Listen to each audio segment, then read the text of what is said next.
بسم اللہ والحمد للہ والصلاة والسلام علی رسول اللہ وعلی آلہ واصحابہ اجمعین الی یوم الدین۔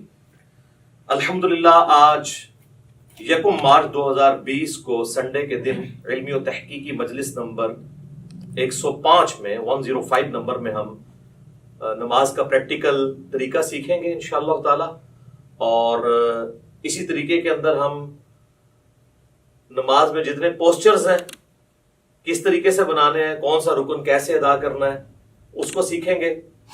اس کے بعد پھر عام نماز کا جو طریقہ ہے اس کے بعد انشاءاللہ تعالی نماز وتر کے طریقے کو، نماز جنازہ کے طریقے کو اور نماز عیدین کے طریقے کو انشاءاللہ تعالی۔ تو سب سے پہلے میں جو نماز کے لیے ہماری ریکوائرمنٹ ہے اس کو ڈسکس کرتا ہوں۔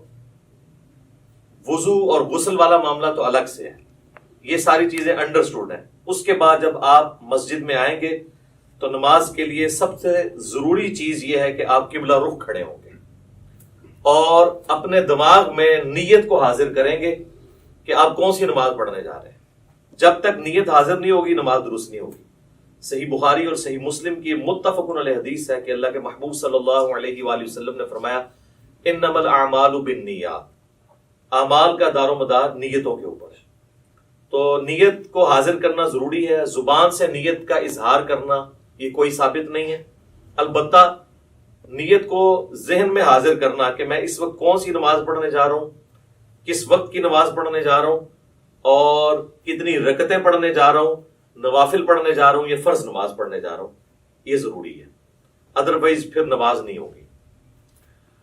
اور جب آپ قبلہ رخ کھڑے ہوں، اب ہم تو ڈسکس کر رہے ہیں انڈیویجول کی نماز، جب امام کے پیچھے نماز پڑھنی ہے اس کا پروٹوکول تھوڑا بہت جو ڈیفرنٹ ہے صف سیدھی کرنے کے اعتبار سے انشاءاللہ ہم پریکٹیکلی کریں گے، آپ سب لوگوں کو کھڑا کر کے انشاءاللہ تعالی۔ انڈیویجول جب کھڑے ہوں گے نماز کے لیے تو آپ نے اپنے پاؤں اتنے کھول لیں کہ نارمل جس کو کہا جاتا ہے، یعنی اگر میں اپنے اس بازو سے ایک سیدھا پرپینڈیکولر ڈرا کروں تو وہ سیدھا جا کے میرے پاؤں کے ایج کو پہنچے، نہ بہت زیادہ پاؤں کھول لیں اور نہ بہت کم۔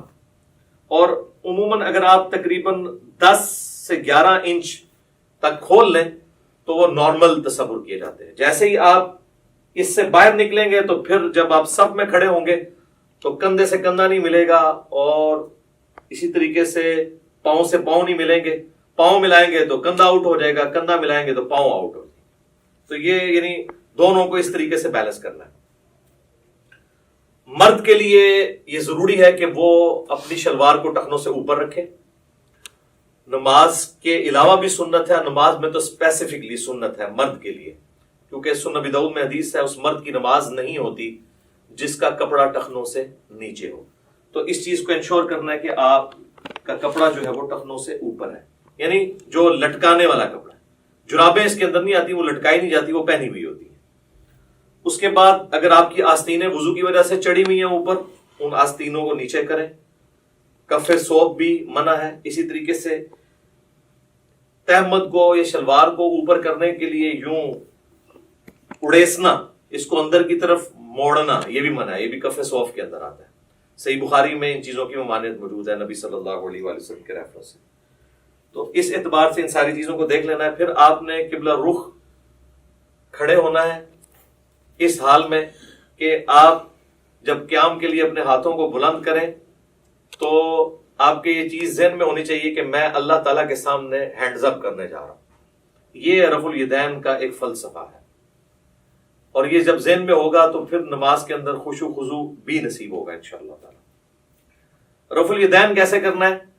اپنے ہاتھوں کو نارملی بلند کرنا ہے، یعنی اس کونی کو اگر ہم پیوٹ مانیں تو یہ کونی اگر ہم یوں رکھتے ہوئے اپنے ہاتھ کو یوں بلند کریں تو آپ دیکھیں گے کہ میری جو انگلیاں ہیں وہ کانوں کی سیدھ میں آ گئی ہیں، سائڈ سے جا کے دیکھیں، اور میری ہتھیلی جو ہے وہ کندھے کی سیدھ میں آ گئی ہے۔ یہ سنت طریقہ ہے۔ اور اس دوران ہاتھ کی انگلیاں اتنی کھلی ہوئی ہونی چاہیے جو نارمل ہے۔ سنن ابی داؤد میں حدیث ہے کہ نبی علیہ السلام جب رفع الیدین کرتے تھے تو ہاتھوں کی انگلیوں کو پھیلا کر کرتے تھے۔ پھیلانے سے مراد یہ نہیں ہے کہ ایسے کرتے تھے، تو بالکل اب نارمل طریقہ ہے۔ یعنی وہ راوی یہ بتانا چاہ رہے ہیں کہ نبی علیہ السلام ہاتھوں کو یوں نہیں رکھتے تھے بلکہ نارملی رکھتے تھے. اب آپ اس کو یوں دیکھیں گے تو میں جب اس کو ہاتھ کو بلند کروں گا تو آپ یہ دیکھیں میرے دونوں انگلیاں کانوں کی سیدھ میں ہیں, میری ہتھیلیاں کندھے کی سیدھ میں ہیں, اور میری ہتھیلیاں قبلہ رخ ہیں. اور اس دوران یہاں پر ہی تھوڑی دیر کے لیے روکتے ہوئے میں اللہ اکبر کہوں گا اور اس کے بعد اپنے ہاتھوں کو باندھوں گا. اب جتنے بھی رفع الیدین ہوں گے وہ اسی طریقے کے ساتھ ہوں گے. صحیح مسلم میں حدیث ہے کہ نبی صلی اللہ علیہ وآلہ وسلم اپنے ہاتھوں کو کانوں تک بلند کرتے تھے. صحیح بخاری میں حدیث ہے کہ نبی علیہ السلام اپنے ہاتھوں کو کندھوں تک بلند کرتے تھے. اس میں تطبیق یہی بنتی ہے کہ آپ ہاتھ اس طرح بلند کرتے تھے کہ اگر انگلیاں دیکھی جائیں تو وہ کانوں کی سیدھ میں آ جائیں اور ہتھیلیاں دیکھی جائیں تو وہ کندھوں کی سیدھ میں آ جائیں.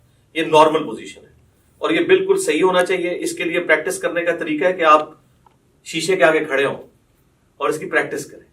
بعض لوگ ہوتے ہیں ان کے ہاتھ یوں ہوتے ہیں, یوں ہوتے ہیں, کچھ یوں ہوتے ہیں.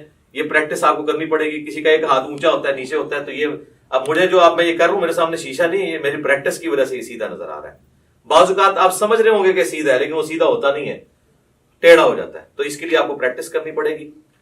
اور رفع الیدین کرتے ہوئے آپ نے اللہ اکبر کہہ کے ہاتھوں کو باندھنا ہے.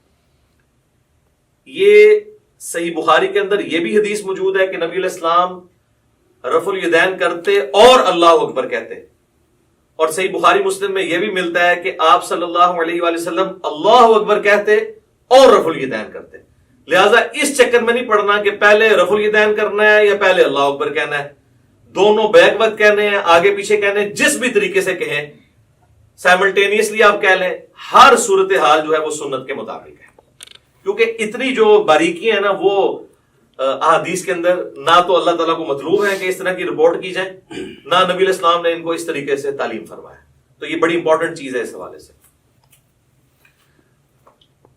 اللہ اکبر کہہ کے آپ نے ہاتھوں کو باندھا. اب ذرا یہ ہاتھوں کو باندھنے کی پوزیشن آپ ذرا دیکھ لیں. یہ میرا جو لیفٹ والا ہاتھ ہے یہ بعض لوگ یوں کر کے مٹھی بند کر لیتے ہیں, اس کو آپ نے یوں رکھنا ہے جو نارمل پوزیشن ہے.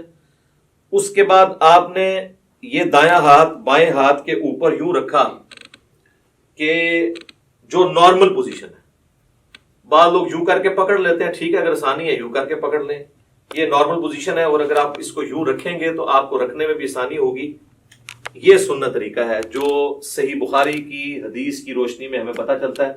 کیونکہ صحیح بخاری میں حدیث ہے کہ سہل ابن سعد الساعدی کہتے ہیں کہ نبی صلی اللہ علیہ وآلہ وسلم کے زمانے میں ہمیں حکم دیا جاتا تھا کہ ہم اپنا دایاں ہاتھ بائیں زیرہ کے اوپر رکھیں. اب زیرہ جو ہے یہ کونی سے لے کے انگلیوں تک ہے. اور ابو داؤد اور نسائی کے اندر حدیث ہے کہ نبی علیہ السلام نے اپنا دایاں ہاتھ بائیں رزق را سین غین کف اور ساعد پر رکھا. ساعد کہتے ہیں کف سے لے کر کونی تک. یہ کف کا لفظ تو اردو زبان میں بھی استعمال ہوتا ہے, یہ عربی کا ہے. اور یہاں انگلی سے لے کے کف تک رزق کہلاتا ہے, اور اس پورے کو ہم کہتے ہیں زیرہ. اور آپ دیکھیں پرانے زمانے میں جب جنگیں لڑی جاتی تھی تو زیرہ پہنی جاتی تھی, پورے جسم پہ بھی پہنی جاتی تھی. اور اس طرح صحیح مسلم میں اتنا ہی ملتا ہے کہ نبی علیہ السلام نے اپنا دایاں ہاتھ بائیں ہاتھ پر باندھا. ڈیٹیل بخاری میں اور ابو داؤد میں اور سنن نسائی میں ملتی ہے. مسند احمد میں روایت ہے کہ سینے پہ باندھا. اب سینے سے مراد یہ نہیں کہ آپ نے یوں کر کے باندھ لیا. سینے کی ڈیفینیشن ہے یہ نہر سے لے کر ناف تک, یہ سارے کا سارا سینہ ہے. یہ سینہ ہے. اس میں جہاں پہ بھی لائی کرے گا تو آٹومیٹکلی آپ دیکھیں جب آپ یوں کریں گے اور یوں رکھیں گے تو وہ ایک خاص پوزیشن پہ آئے گا جو نہ بہت اونچا نہ بہت نیچا. ناف سے برل یہ اوپر ہی ہے اور نہر سے کافی نیچے ہے. یہ نارمل پوزیشن ہے. اسی پوزیشن میں جب آپ جماعت کے ساتھ نماز پڑھیں گے تو پاؤں سے پاؤں بھی ملا سکیں گے اور کندھے سے کندھا بھی.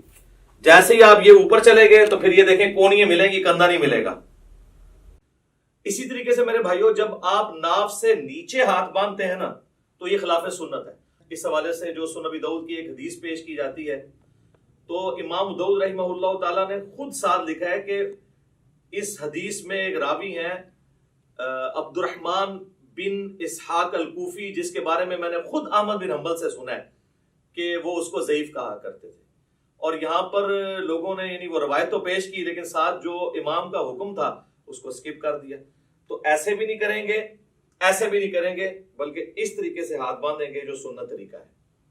یا پھر دوسرا طریقہ یہ ہے کہ وضع الیدین کی بجائے ارسال الیدین کیا جائے۔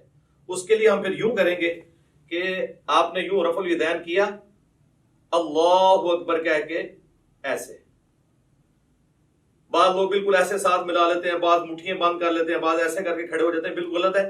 بالکل نارمل پوزیشن پہ جہاں پہ آئیں گے یہ ارسال الیدین ہوگا، یہ بھی سنت ہے۔ اگرچہ اس حوالے سے جو سنن طبرانی کی روایت ہے اس میں خصیب الجحد الراوی جو ہے وہ ضعیف ہے، لیکن چونکہ موقوفہ روایتیں عبداللہ ابن زبیر سے ملتی ہیں المصنف ابن ابی شیبہ میں، بلکہ مصنف ابن ابی شیبہ میں پورا چیپٹر ہے ان صحابہ اور تابعین کا بیان جو ہاتھ باندھ کے نماز پڑھا کرتے تھے، اور ان صحابہ اور تابعین کا بیان جو ہاتھ کھول کر نماز پڑھا کرتے تھے۔ یہ دونوں طریقے سنت ہے، اور میں نے تو سنن ابی داؤد کی جو 730 نمبر حدیث ہے اس سے بھی یہ چیز ثابت کی ہے کہ انڈائریکٹلی ابو حمید سعدی کی جو 10 صحابہ والی حدیث ہے وہ بھی اس کو سپورٹیو ہے کہ ارسال الیدین کرنا بھی سنت ہے۔ اس پہ میرا کلپ الحمدللہ لاکھوں لوگوں نے دیکھا ہے، فیس بک کے اوپر بھی، یوٹیوب کے اوپر بھی۔ آج میں اس ڈیٹیل میں نہیں جاؤں گا، بہرحال ارسال الیدین بھی سنت ہے۔ الحمدللہ ہم دونوں طریقے سے نماز پڑھتے ہیں، کم از کم میں ایک نماز ضرور ارسال الیدین سے پڑھتا ہوں، لیکن میں وضع الیدین کو اس لیے پریفر کرتا ہوں کہ میں یہ خواہش کرتا ہوں کہ میں اللہ تعالیٰ کے سامنے اس حال میں بھی کھڑا ہوں۔ اب جو لوگ صرف ارسال الیدین کرتے ہیں وہ اس سنت سے محروم ہو جاتے ہیں، اسی طریقے سے جو لوگ رکوع کے بعد ہاتھ باندھنے کے قائل ہیں وہ بھی اس سنت سے محروم ہو جاتے ہیں۔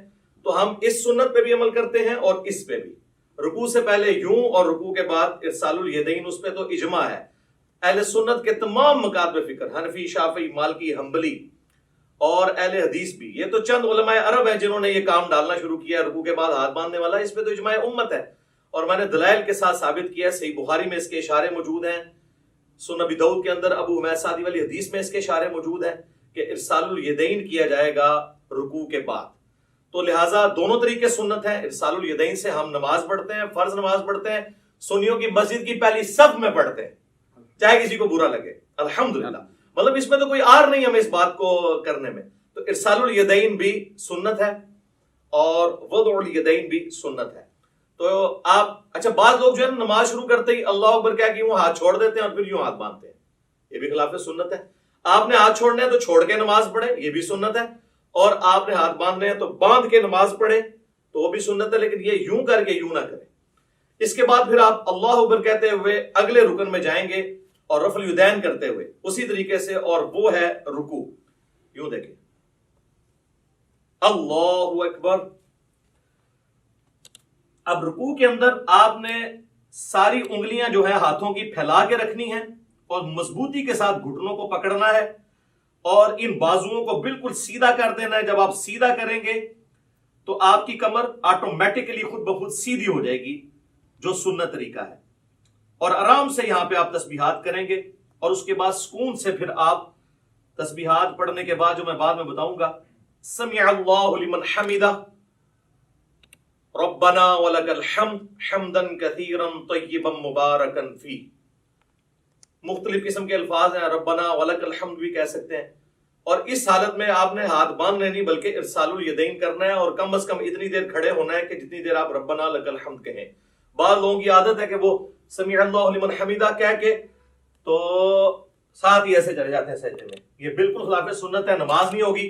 بلکہ بخاری مسلم میں بڑی ڈیٹیل حدیث ہے، جو ایک صحابی نے نماز پڑھی، نبی علیہ السلام کے پاس حاضر ہوا، سلام عرض کیا، آپ علیہ السلام نے وعلیکم السلام ورحمۃ اللہ کہا اور کہا کہ دوبارہ نماز پڑھو، تو نے نماز پڑھی نہیں، 3 دفعہ اسی طریقے سے ہوا۔ پھر اس نے عرض کیا اللہ کے نبی مجھے نماز سکھائیں، تو آپ صلی اللہ علیہ وآلہ وسلم نے فرمایا کہ سکون کے ساتھ قیام کرو اور پھر قرآن جتنا مقدر ہے وہ پڑھو، اس کے بعد سکون سے رکوع کرو، رکوع کے بعد بالکل سیدھے کھڑے ہو جاؤ یہاں تک کہ ہر ہڈی اپنی جگہ پہ آ جائے، پھر سجدے کے لیے جاؤ اور پھر 2 سجدوں کے درمیان اس طرح بیٹھو کہ ہر ہڈی اپنی جگہ پہ آ جائے، پھر دوسرا سجدہ کر کے بھی بیٹھو اور پھر دوسری رکعت کے لیے کھڑے ہو، یعنی جلسہ استراحت بھی کرو۔ یہ صحیح بخاری میں 6251 نمبر حدیث ہے، جس کے تحت میں سمجھتا ہوں کہ علماء عرب نے جو جلسہ استراحت کو چھوڑ دیا یہ خلاف سنت ہے ان کی نماز۔ ربنا لک الحمد بھی کہہ سکتے ہیں، اللہم ربنا ولک الحمد بھی کہہ سکتے ہیں، جو بھی وہ انشاءاللہ میں پریکٹیکل جب کروں گا تو آپ کو پتہ چل جائے گا۔ اس کے بعد آپ نے سجدہ میں جانا ہے، اور اس کے لیے سنت یہ ہے کہ آپ نے پہلے ہاتھ لگانے ہیں، اس کے بعد گھٹنے لگانے ہیں، اور نبی علیہ السلام کی حدیث ابو داؤد میں موجود ہے، آپ صلی اللہ علیہ وآلہ وسلم نے فرمایا کہ اونٹ کی طرح مت بیٹھو. اور بعض لوگ کہتے ہیں جی اونٹ تو بیٹھتا ہی اس طرح کہ پہلے ہاتھ لگاتا ہے پھر گھٹنے، تو میں اس پہ اکثر کہتا ہوں کہ نبی علیہ السلام نے اونٹ بٹھایا ہوا ہے، اس میں آگے الفاظ موجود ہیں پہلے ہاتھ لگاؤ بعد میں گھٹنے.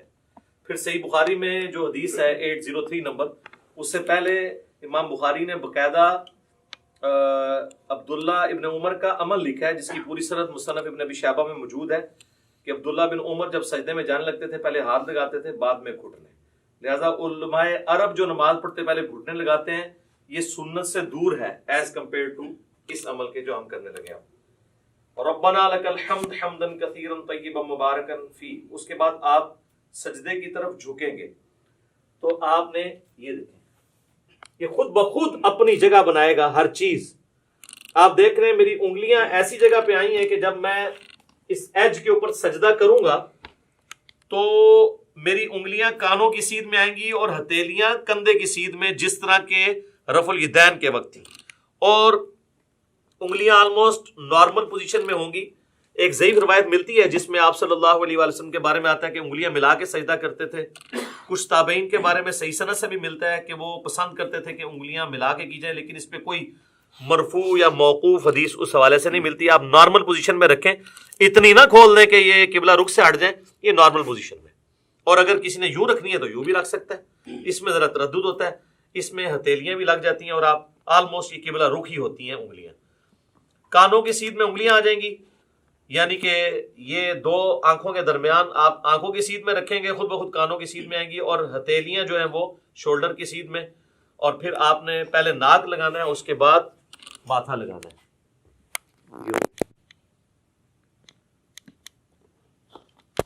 اسی حالت میں سجدے کی تسبیحات آپ نے پڑھنی ہے، سبحان ربی الاعلی، یا باقی تسبیحات انشاءاللہ پڑھ کے بتا دوں گا. اور پاؤں کی انگلیاں قبلہ رخ ہونی چاہیے، دونوں ایڑیاں آپس میں جڑی ہوئی ہوں، اور ہاتھ جو ہیں وہ پہلوؤں سے الگ ہوں، رانے جو ہیں وہ پنڈلی کے جوڑ سے الگ ہوں نارمل پوزیشن کے اوپر. اور ادھر سے اگر یعنی اس میں گیپ بھی موجود ہونا چاہیے. سب سے افضل طریقہ تو یہی ہے کہ تھوڑا اور بڑا کر لیا جائے سجدہ یوں کر کے، لیکن وہ آج کل ہماری صفحے جو ڈیزائن ہے اس میں وہ بڑے والا سجدہ نہیں ہوتا جو بخاری مسلم میں آتا ہے کہ بکری کا بچہ بھی گزر سکتا تھا، وہ اعلیٰ ترین درجہ ہے. جس چیز سے منع کیا گیا نا وہ یہی ہے کہ آپ نے، بخاری مسلم میں آتا ہے کہ کونیاں زمین پہ کتے کی طرح نہیں یوں بچھانی. اور ظاہر ہے اس حکم میں مرد و عورت دونوں ہی شامل ہیں نماز کے طریقے کے اعتبار سے. تو اس کو اٹھا کے رکھنی ہے اور پہلوؤں سے الگ رکھنا ہے، پیٹ سے نہ ٹچ کریں، پیٹ جو ہے وہ یہ رانوں سے الگ رہے، اور ران اور پنڈلی کا جوڑ جو ہے یہ الگ الگ رہے. اس حالت میں آپ نے سجدہ کرنا ہے. تو یہ اس کے بعد اللہ اکبر کیا ہے کہ آپ نے جب بیٹھنا ہے تو آپ کی پوزیشن کیا ہونی چاہیے کہ آپ یہ انگلیاں قبلہ رخ ہوں، یہاں پہ بھی نارمل، یوں کرنے کی ضرورت نہیں ہے، نارمل رکھیں جہاں آپ کو آسانی رہتی ہے. اس طریقے سے بھی سنت ہے. صحیح مسلم کے اندر یہ طریقہ بھی آیا ہے اور صحیح مسلم کے اندر یہ طریقہ بھی آیا ہے. یہ دونوں طریقے سنت ہے. یہاں پہ مشہور ہے کہ جی وہ اگر کسی کی انگلیاں یوں نیچے ہو جائیں تو اس کی انگلیاں کاٹ دی جائیں، جبکہ صحیح مسلم میں کہ نبی علیہ السلام جب آخری رکعت میں تورک بیٹھتے تھے جو میں اینڈ پہ بتاؤں گا، تو اپنے بائیں ہاتھ سے اپنے گھٹنے کو لقمے کی طرح پکڑ لیتے تھے. تو یوں بھی رکھنا سنت ہے، اور جب یوں رکھیں گے تو ابو داؤد میں حدیث ملتی ہے سنن نسائی کے اندر کہ نبی علیہ السلام کی جو یہ زرہ ہے وہ ران کے ساتھ لگ جایا کرتی تھی. آپ یہ دیکھیں لگی ہوئی ہیں دونوں زریں ران کے ساتھ لگی ہوئی ہیں، اور جب یوں رکھیں گے تو پھر یہ ران سے اٹھ جائیں گی. یہ طریقہ بھی سنت ہے، اس میں کوئی فرق نہیں ہے، دونوں طریقے سنت ہیں. یہ دو سجدوں کے درمیان آپ بیٹھیں گے اور اس میں آپ نے جو تسبیحات پڑھنی ہے رب اغفر لی رب اغفر لی، اس کے علاوہ اور تسبیحات بھی ہیں. بعض لوگ یہاں پہ بھی انگلی اٹھا لیتے ہیں، وہ حدیث بھی کمزور ہے، سفیان ثوری کی تدلیس کی وجہ سے. انگلی نہیں اٹھانی، نارمل رکھنا ہے آپ نے. اس کے بعد پھر اللہ اکبر کہہ کے آپ نے دوسرے سجدے میں جانا ہے اور پھر اسی طریقے سے تسبیحات کرنی ہے.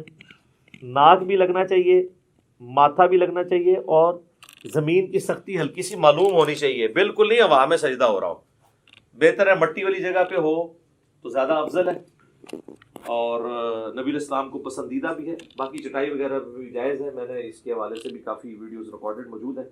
دوسرا سجدہ کر کے بھی آپ اللہ اکبر کر کے بیٹھیں گے. صحیح بخاری میں 6251 نمبر حدیث ہے. نبی الاسلام حکم دیتے تھے کہ نماز میں سکون کرو اس حال میں کہ تم نے بیٹھنا ہے اور اس کے بعد پھر دوسری رکعت کے لیے کھڑے ہونا ہے. اچھا، اس دوران یہ آپ دیکھیں جب دو سجدوں کے درمیان بیٹھنا ہے نا تو بایاں پاؤں لٹانا ہے اور دائیں پاؤں کو کھڑا رکھنا ہے. یہ جہاں پہ آپ کو نارمل لگے. بعض لوگوں کے پاؤں شروع سے عادت نہیں ہوتی ہے تو وہ پاؤں بےچارے جو ہیں وہ کھڑا نہیں کر سکتے، تو ان کو کبھی بعض کا ایسے کرنا پڑتا ہے. کر سکتے ہیں، جائز ہے، ایسے کر سکتے ہیں جیسے اس کو آسانی لگے یوں. لیکن سنت یہ ہے کہ دایاں پاؤں آپ کھڑے کریں گے اور بائیں کو لٹا کے اس پہ بیٹھیں گے دو سجدوں کے درمیان. پھر دوسرا سجدہ کر کے بھی ایسے ہی بیٹھیں گے اور پھر اللہ اکبر کہہ کے ہاتھوں کا سہارا لیتے ہوئے. صحیح بخاری میں حدیث ہے نبی علیہ السلام اعتماد کرتے ہوئے اٹھتے تھے. تو اعتماد کرتے ہوئے بعض لوگوں نے یہاں پہ وہ مٹھی بنانے والی وہ ایک کمزور روایت تھی، اس کا سہارا لیا. وہ کمزور روایت ہے. نارمل بخاری میں اعتماد، تو اعتماد ویسے ہی ہوگا جیسے عام حالت میں بندہ اٹھے گا. یہ اعتماد کا طریقہ ہے نارمل. یوں کرنے سے یہاں پہ نشان بن جاتے ہیں اور میں نے دیکھا لوگوں کی یہ ساری جگہ کالی ہوئی ہوتی ہیں. تو یہ تو اب ادھر تو آپ قالین پہ کر لیں گے، تو صحابہ کرام تو مٹی کے اوپر نماز پڑھتے تھے، تو کیا حالت ہو جاتی ہوگی اگر یہ والا کام ہو. تو وہ ایسے ایسے میں نے دیکھا یوں کر کے کھڑے ہو رہے ہوتے ہیں اور وہ کہتے ہیں مٹھیوں والی حدیث. وہ تو روایت ہی کمزور ہے. بخاری میں واضح ہے کہ نبی علیہ السلام اعتماد کر کے تو دوسری رکعت کے لیے کھڑے ہوتے تھے. اور اب جب ہم نے دوسرے سجدے سے سر اٹھانا ہے اللہ اکبر کہنا ہے، لیکن یہاں بیٹھنا ہے تو کچھ نہیں پڑھنا، بس اتنی دیر بیٹھنا ہے کہ سارے اعضاء اپنی جگہ پہ آ جائیں. اس کے بعد بغیر اللہ اکبر کیے ہوئے یوں کھڑے ہونا ہے اور پھر ارسال الیدین کر رہے ہیں تو ایسے کھڑے ہو کے اگلی رکعت شروع کرنی ہے، اور وضع الیدین کر رہے ہیں تو اپنے ہاتھ باندھ کے. دونوں طریقے درست ہیں. اور پھر دوسری رکعت کو آپ نے اسی طریقے سے مکمل کرنا ہے. جب دوسری رکعت میں آپ تشہد میں پہنچیں گے، آپ دیکھ رہے ہیں دوسری رکعت جو ہے رفع الیدین کے بغیر شروع ہوئی ہے. جب ہم کھڑے ہوئے ہیں تو ہم نے رفع الیدین کر کے ہاتھ نہیں باندھے بلکہ ڈائریکٹ ہاتھ باندھے. اور رکھتے جتنی ہیں وہ رفع الیدین سے شروع ہوتی ہیں، یعنی طاق رکھتے ہیں پہلی اور تیسری. دوسری اور چوتھی بغیر رفع الیدین کے شروع ہوتی ہے. لیکن جو دوسرے والے رفع الیدین ہیں رکوع میں جاتے وقت اور رکوع سے اٹھتے وقت، یہ ہر رکعت میں ہوتا ہے. ایک اور رفع الیدین بھی ہے جو انس بن مالک سے جز رفع الیدین میں امام بخاری نے نقل کیا ہے دو سجدوں کے درمیان، تابعین سے بھی ثابت ہے. وہ بالکل ہم جائز سمجھتے ہیں. اب اگر کسی نے وہ کرنا ہے، ہمارے اہل تشیع بھائی کرتے ہیں، تو پہلے سجدے سے آپ اٹھیں اللہ اکبر کہہ کے یہاں پہ بیٹھے رب اغفر لی رب اغفر لی اللہم اغفر لی وارحمنی واہدنی وعافنی وارزقنی. اس کے بعد آپ نے یوں کرنا ہے اللہ اکبر اور پھر دوسرے سجدے میں جانا. تو یہ طریقہ بھی درست ہے کیونکہ صحابہ کرام سے ثابت ہے. لیکن اکثر احادیث سجدوں کے بغیر رفع الیدین والی ہیں. یہ اکثر لوگ کہہ رہے ہوتے ہیں سجدوں میں بھی ہے، تو ہم تو سجدوں میں بھی قائل ہیں. میں تو سجدوں میں بھی کر لیتا ہوں، ارسال الیدین سے بھی نماز پڑھ لیتا ہوں، وضع الیدین سے بھی پڑھ لیتا ہوں. تو اس میں کوئی فرق نہیں ہے، جو سنت طریقے ثابت ہے. تو دوسری رکعت میں جب آپ بیٹھیں، اگر تو 4 رکعت والی نماز ہے تو پھر آپ یوں ہی بیٹھیں گے جس طرح آپ جلسے کے اندر بیٹھتے ہیں. دو سجدوں کے درمیان جو بیٹھنا ہے وہ جلسہ کہلاتا ہے، جس طرح رکوع کے بعد کھڑے ہونا قومہ کہلاتا ہے. تو یوں کر کے بیٹھیں گے، اسی طریقے سے یہ پاؤں کھڑے ہوئے ہوں گے اور یہاں پہ آپ تشہد پڑھیں گے. اور تشہد بیٹھتے ہی آپ نے اپنی انگلی بلند کر لینی ہے. صحیح مسلم میں 4 حدیث ہیں رفع سبابہ کے اوپر، یعنی انگلی کو بلند کرنا. اس میں سنت طریقہ یہ کہ آپ نے یہ درمیان والی انگلی اور انگوٹھے کا یوں ہلکا بنانا ہے ایسے کر کے. اور ابو داؤد میں الفاظ ہے کہ نبی علیہ السلام جب انگلی اٹھاتے تھے ہلکی سی جھکی رکھتے تھے، یہ ایسے کر کے نہیں اٹھانی. اور مسلسل تشہد میں بیٹھتے ہی اس کو اٹھا لینا ہے. اور اگر آخری تشہد میں ہے تو دعاؤں میں پہنچ کے اس کو ہلکی ہلکی یوں حرکت بھی دینی ہے. یہ بھی ثابت ہے. اور صحیح مسلم میں عبداللہ ابن زبیر جو نقل کر رہے ہیں وہ صرف اشارے کو نقل کر رہے ہیں، حرکت کو نہیں کر رہے. تو بغیر حرکت کے بھی اشارہ تھروٹ یوں کرنا یہ ثابت ہے. یہ طریقہ بھی ثابت ہے انگلی اٹھانے کا. اور ایک یہ طریقہ بھی ہے انگوٹھے کو اس جڑ میں رکھ کے یوں کر کے، اس کو کہتے ہیں وہ 53 کا عدد بنانا. یہ بھی طریقہ ٹھیک ہے. یہ دونوں طریقے ٹھیک ہیں. یہ عمومی طریقہ احادیث کے اندر رپورٹ ہوا ہے، چاہے یہاں پہ رکھیں چاہے یہاں پہ رکھیں، دونوں طریقے درست ہوں گے تشہد میں۔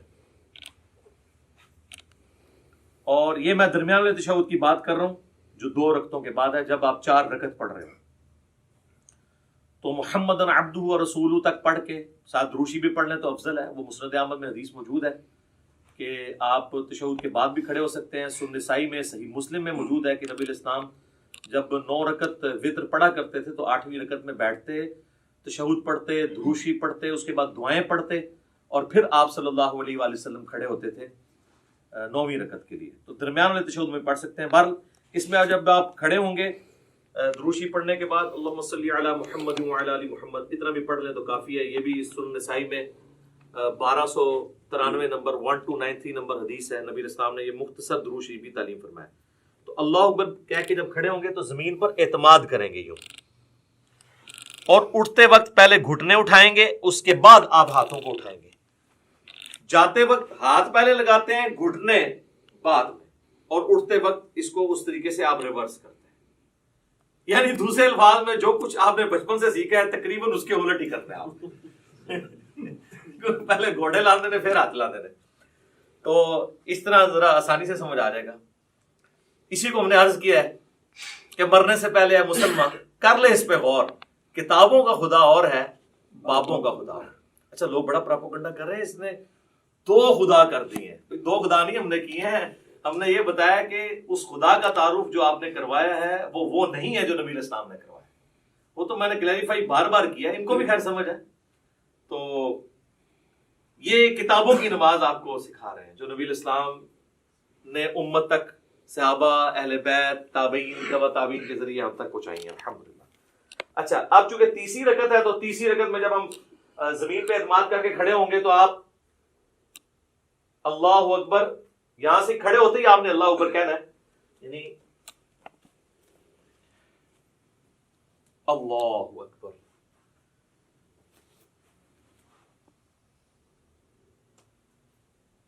پھر وضع الیدین کر لینا ہے، یا اگر آپ نے ارسال الیدین کرنا ہے تو آپ یوں کر لیں۔ اور پھر تیسری رکعت میں جو پڑھنا ہے وہ انشاءاللہ میں پریکٹیکلی پڑھ کے بھی بتا دوں گا، سب کو پتہ ہی ہے، ہم تو پوسچرز اس وقت ڈسکس کر رہے ہیں کیسے کیسے بنانے ہیں۔ تیسری رکعت بھی اسی طریقے سے ہوگی، اور تیسری رکعت میں بھی دوسرا سجدہ کرنے کے بعد جلسے میں بیٹھ کے، جسے جلسہ استراحت کہتے ہیں، پھر آپ نے کھڑے ہونا ہے تیسری رکعت کے لیے اور چوتھی رکعت کے لیے، اور وہ رفع الیدین کے بغیر ہوگی، ڈائریکٹ ہی ہاتھ باندھیں گے یا ارسال الیدین کریں گے نارمل پوزیشن میں۔ پھر اسی طریقے سے اللہ اکبر کہہ کے آپ رکوع میں جائیں گے، پھر رکوع سے اٹھیں گے اور ربنا لک الحمد کہیں گے۔ تو چوتھی رکعت میں جب آپ دوسرا سجدہ کر کے بیٹھیں گے تو صحیح بخاری میں موجود ہے نبی صلی اللہ علیہ وآلہ وسلم تورک کیا کرتے تھے، اور اس میں الفاظ ہیں کہ چوتھی رکعت میں بیٹھتے تھے، اور ابو داؤد میں یہ الفاظ ہیں ابو حمید سعدی والی حدیث کے اندر کہ جس رکعت میں آپ نے سلام پھیرنا ہوتا تھا نا اس میں آپ تورک کرتے تھے۔ تو اس سے ہمیں یہ بات پتہ چلی کہ چاہے 4 رکعت والی نماز ہے، 3 والی ہے، 2 والی ہے، جس تشہد میں دروشی پڑھنے کے بعد آپ نے سلام پھیرنا ہے اس میں آپ نے تورک کرنا ہے۔ اور اس میں حکمت بھی ہے کہ اس میں انسان تھکتا نہیں ہے۔ تورک جو ہے یہ دایاں پاؤں آپ نے بائیں پاؤں کے نیچے سے گزار کے دائیں پاؤں کو آپ نے کھڑا کرنا ہے، اور آپ نے دائیں پاؤں کے نیچے سے بائیں پاؤں کو گزارنا ہے اس حالت میں، یہ تورک ہے۔ اور آپ یوں بھی کر سکتے ہیں۔ یہ ابو داؤد میں یہ بھی حدیث ہے کہ نبی علیہ السلام نے اپنے دونوں پاؤں ایک طرف نکال دیے، یہ ایک طرف نکالے ہوئے میں نے دونوں پاؤں، یہ بھی ٹھیک ہے، یہ بھی ٹھیک ہے۔ اس میں حکمت یہ ہے کہ جب آپ یوں بیٹھتے ہیں نا تو آخری تشہد تو چونکہ نبی علیہ السلام کا بہت زیادہ دعاؤں پہ ہوتا تھا، لمبا ہوتا تھا، اس میں آپ تھکتے نہیں ہیں۔ اس طرح بیٹھیں گے تو تھوڑی دیر کے بعد آپ کو تھکاوٹ محسوس ہونا شروع ہو جاتی ہے، الا یہ کہ بہت پتلا بندہ اس کو تو فیل نہیں ہوتا۔ تو یہ درمیان والا تشہد ہے اور یہ آخری تشہد ہے، چاہے وہ فجر کا ہو، مغرب کا ہو، عشاء کا ہو، آخری تشہد اس طریقے سے ہونا ہے۔ اور اس میں بھی آپ نے اس طرح انگلی اٹھا کے رکھنی ہے، تشہد میں مسلسل انگلی اٹھانی ہے۔ یہ جو کہتے ہیں اشہد ان لا الہ پہ اٹھاؤ، الا اللہ پہ گرا دو، یہ کوئی ثابت نہیں ہے۔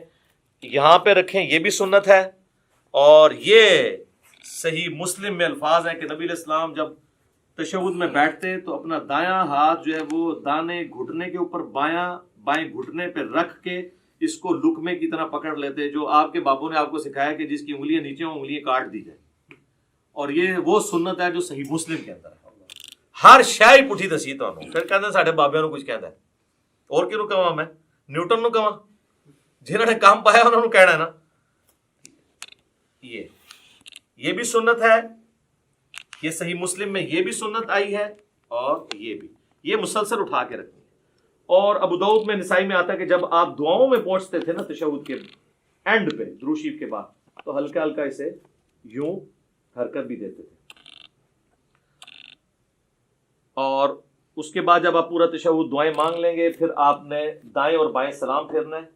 اس میں جو امام مسجد حضرات ہیں وہ تو سلام یہی پھیر رہے ہوتے ہیں، السلام علیکم ورحمۃ اللہ، اور دوسرا سلام ادھر کرتے ہیں، السلام علیکم ورحمۃ اللہ۔ یہ بالکل خلاف سنت ہے۔ آپ نے دائیں طرف والے نمازیوں کو بھی، اور فرشتے ہوں تو ان کی طرف بھی سلام بھیجنا ہے، تو اس کے لیے طریقہ یہ ہے کہ آپ نے پوری گردن موڑنی ہے یوں کر کے، السلام علیکم ورحمۃ اللہ، السلام علیکم ورحمۃ اللہ۔ اچھا، عربیوں کو ایک بڑا مسئلہ ہے۔ اچھا، السلام علیکم ورحمۃ اللہ وبرکاتہ بھی ثابت ہے ابو داؤد کے اندر، دونوں طریقے درست ہیں۔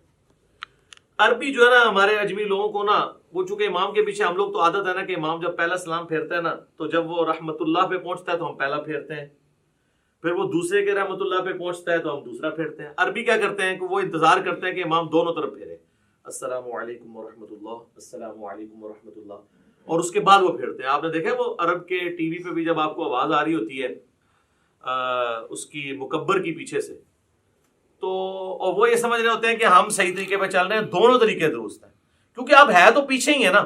جب پہلا سلام پھیرا اس کے بعد ہی آپ نے بھی پہلا پھیرا نا، تو یہ نہیں کہ پورا پھیرے۔ اگر اس طریقے سے بھی کوئی کرنا چاہتا ہے وہ بھی ٹھیک ہے۔ یہ خام خواہ لوگوں پہ فتوے لگانا کہ وہ امام سے آپ آگے نکلے، امام سے کب آگے نکلے؟ امام نے السلام علیکم ورحمۃ اللہ کہا، اس کے بعد ہی ہم نے کہا، اور امام نے جب دوسرا پھیرا اس کے بعد ہی ہم نے کہا۔ وہ تو حدیث ہے بخاری مسلم میں کہ جو امام سے پہلے رکوع سے سر اٹھائے تو اسے ڈر جانا چاہیے کہ اللہ تعالیٰ اس کا سر جو ہے وہ گدھے کا نہ بنا دے۔ پوسچرز میں آپ نے امام سے پہلے کوئی کام نہیں کرنا۔ باقی جو بیچ میں پڑھنا ہے وہ آگے پیچھے ہو سکتا ہے، وہ تو نہ آپ سن رہے ہوتے ہیں اس کی، نہ وہ آپ کی سن رہا ہوتا ہے۔ کئی بار ہم تشہد ختم کر کے بیٹھ جاتے ہیں، امام کا تشہد ختم ہی نہیں ہوتا، اس میں آگے پیچھے ہو سکتا ہے، پوسچرز نہیں آپ آگے پیچھے کر سکتے۔ اور دیکھیں اللہ نے نماز میں کیا برکت رکھی ہے کہ نماز میں مسلمانوں کی یونٹی ہے، کوئی فرقہ بھی دوسرے کے پیچھے نماز پڑھ سکتا ہے، کیونکہ بیسک سٹرکچر سب کی یہی ہے 4 رکعتوں میں، پہلے قیام کے بعد رکوع، رکوع کے بعد کھڑے ہونا، اس کے بعد سجدے میں جانا، 2 سجدوں کے درمیان بیٹھنا۔ اور ایون سنی شیعہ کی کتابیں تو متفق ہیں، شیعہ بھی جو ہے وہ جلسہ اس طرح آتی ہے، یعنی دوسرے سجدے کے بعد بیٹھ کے اٹھتے ہیں، اور اہل سنت بھی جو کتاب و سنت کے فالوورز ہیں وہ اسی طریقے سے اٹھتے ہیں۔ بہرحال کوئی ڈائریکٹ اٹھے یا اس طریقے سے اٹھے، دونوں طریقوں میں وہ ایک فرقے والا دوسرے فرقے والے امام کے پیچھے نماز پڑھ سکتا ہے۔ یہ اللہ نے نماز کی حفاظت کی ہے، نماز کی بیسک سٹرکچر میں کوئی فرق نہیں ہے۔ ورنہ تو یہ ہوتا کہ شیعہ کے قیام کا وقت ہے، آپ کے رکوع کا وقت آ جائے، تو پھر کس طرح ایک دوسرے کے پیچھے پڑھ سکے نماز؟ تو یہ اللہ تعالیٰ نے کم از کم بیسک سٹرکچر جو ہے، باقی جو چھوٹی موٹی چیزیں ان پہ اختلاف ہو سکتا ہے، بہتری کی طرف جانا چاہیے۔ تو یہ میں نے آپ کو ایک بلیو پرنٹ پیش کر دی ہے، قیام کیسے کرنا ہے، رفع الیدین کیسے کرنا ہے، اور اسی طریقے سے سجدہ کیسے کرنا ہے، 2 سجدوں کے درمیان بیٹھنا کیسے ہے، کون کون سی چیز پہلے لگانی ہے، کون سی بعد میں، کیسے سہارا لے کے اٹھنا ہے، انگلیاں کیسے رکھنی ہے، ساری چیزیں بتا دی ہیں۔ اہل تشیع کے ہاں ایک ریناؤنڈ چیز ہے کہ وہ جب یعنی نماز کا اختتام کرتے ہیں تو 3 دفعہ اللہ اکبر ایسے ایسے کہتے ہیں، تو سلام نہیں پھیرتے، لیکن شیعہ سلام پھیرنے کے قائل بھی ہیں۔ خامنائی صاحب نے نماز پڑھائی، ثاقب اکبر صاحب نے مجھے خود کہا، میں نے ان کے پیچھے نماز پڑھی، انہوں نے دونوں طرف سلام پھیرا، دونوں طریقے درست ہیں۔ باقی اللہ اکبر پہ تو ہم بھی متفق ہیں کہ نماز کے اینڈ پہ ہم بھی بلند آواز سے اللہ اکبر کہتے ہیں۔ بخاری مسلم میں حدیث ہے کہ نبی علیہ السلام کی نماز کا مکمل ہونا اللہ اکبر کی آواز سے، تکبیر کی آواز سے پہچانا جاتا تھا، اس کے بعد آہستہ آواز سے 3 دفعہ استغفر اللہ، اور پھر اللہم انت السلام منک السلام تبارک یا ذا الجلال والاکرام۔ جو ہمارے گرین اور بلو کارڈز آپ پڑھ سکتے ہیں، سب کچھ موجود ہے اس کے اندر۔ تو یہ بیسک سٹرکچر تھی جس میں نے کوشش کی کہ آپ کو ایک اوور آل پکچر پتہ چل جائے۔ اب میں فزیکلی آپ کو نماز پڑھ کے بھی بتاؤں گا، تاکہ آپ کو پتہ چل جائے کہ اس میں نے یہ پڑھنا ہے اور اس طرح پڑھنا ہے اور کم از کم اتنا پڑھنا ہے. زیادہ تو آپ جتنا گڑ ڈالیں میٹھا ہوگا. لیکن اس لیول پہ جانے سے پہلے میں آپ کو ایک بلو پرنٹ باقی نمازوں کا بھی بتا دیتا ہوں. یہ تو 4 رکعتوں کا بتایا, اگر 2 رکعتیں ہوتی تو میں دوسری رکعت میں یوں تورک بیٹھ جاتا. اور اگر وطر کی نماز ہوتی تو وطر کا طریقہ بھی اب ہم ڈسکس کر رہے ہیں, تو وطر کا طریقہ بھی سیم اسی طریقے سے جس طرح عام نماز ہے. 3 وطر نبی علیہ السلام کی عمومی سنت ہے. صحیح بخاری میں قاسم بن محمد بن ابی بکر جو سیدنا ابو بکر رضی اللہ تعالیٰ عنہ کے پوتے ہیں, وہ کہتے ہیں میں نے صحابہ کرام کو 3 رکعت وطر پہ پایا, البتہ ایک میں حرج نہیں ہے. اور بخاری مسلم میں وہ تو مشہور حدیث ہے, رمضان ہو یا غیر رمضان, اما عائشہ کہتی ہیں نبی علیہ السلام 11 رکعت پڑھتے تھے, 8 تراویح اور 3 وطر, یا 8 نفل یا تہجد کچھ بھی کہہ لیں. تو 3 وطر کا طریقہ یہ ہے کہ آپ نے وطر کو مغرب سے مختلف کرنا ہے, کیونکہ المستدرک للحاکم میں صحیح ابن حبان میں موجود ہے, نبی علیہ السلام نے فرمایا اسے مغرب سے مختلف کرو.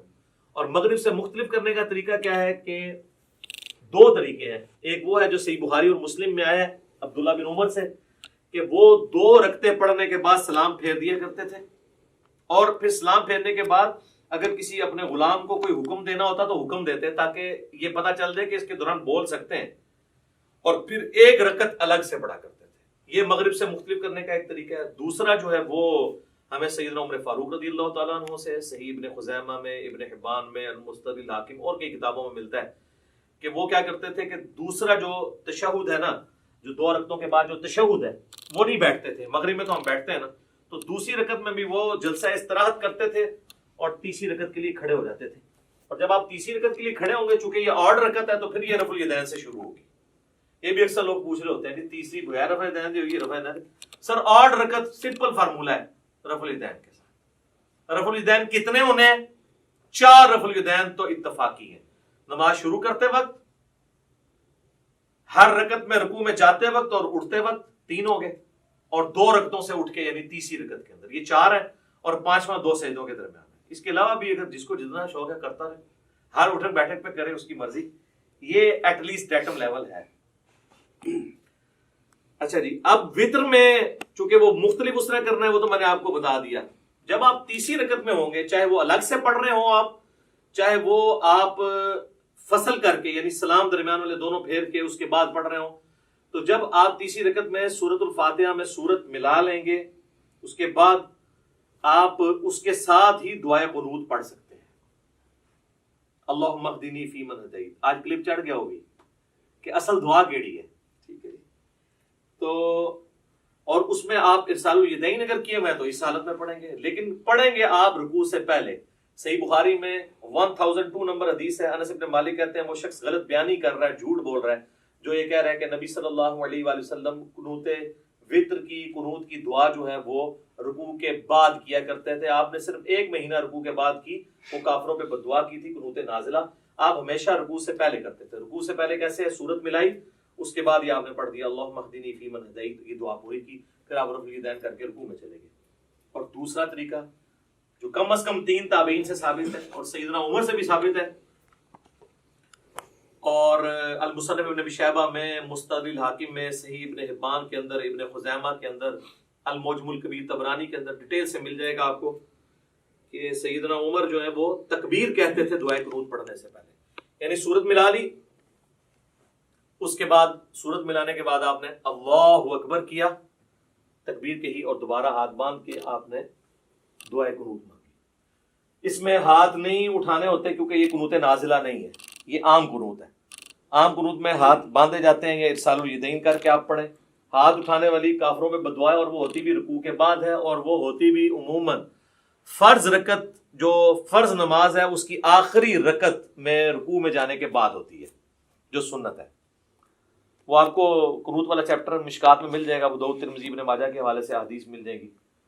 اور جو قنوت وطر کے اندر کوئی قنوت نازلہ کرنا چاہتا ہے تو نبی علیہ السلام سے ثابت نہیں, لیکن صحابہ کرام سے, ابی ابن کعب سے صحیح ابن خزیمہ کے اندر موجود ہے, جس میں دعائے قنوت بھی انہوں نے پڑھی اور ساتھ درود شریف بھی پڑھا اینڈ کے اوپر, اور بھی دعائیں مانگی. وہ آپ کر سکتے ہیں, صحابہ کا یہ طریقہ. اور میں اس پہ اکثر کہتا ہوں کہ جو لوگ کہتے ہیں کہ صحابہ کرام نعوذ باللہ حجت نہیں ہے، ہم نے مرفوع حدیثی دیکھنی ہے، تو ان کے لیے لمحہ فکری ہے کہ وہ جتنی یہاں پہ قنوت نازلہ پڑھا رہے ہیں اپنے وطروں کے اندر رمضان میں، وہ تو صحابہ کا طریقہ ہے۔ جب داڑھی کی باری آتی ہے ہم نہیں کاٹتے، لیکن مٹھی کے بعد صحابہ کا اجماع ہے کہ کاٹنا جائز ہے۔ وہاں کہتے ہیں نہیں ہم نبی علیہ السلام کو دیکھ رہے ہیں، تو نبی علیہ السلام کو بھی نہیں آپ دیکھ رہے، نبی علیہ السلام کی تو مٹھی سے بڑی نہیں ہے، یہ بھی میں نے ثابت کیا ہے الحمدللہ۔ ساتھ ساتھ تھوڑی سی برین واشنگ ہوتی رہنی چاہیے، تبھی چیزوں کی سمجھ آتی ہے۔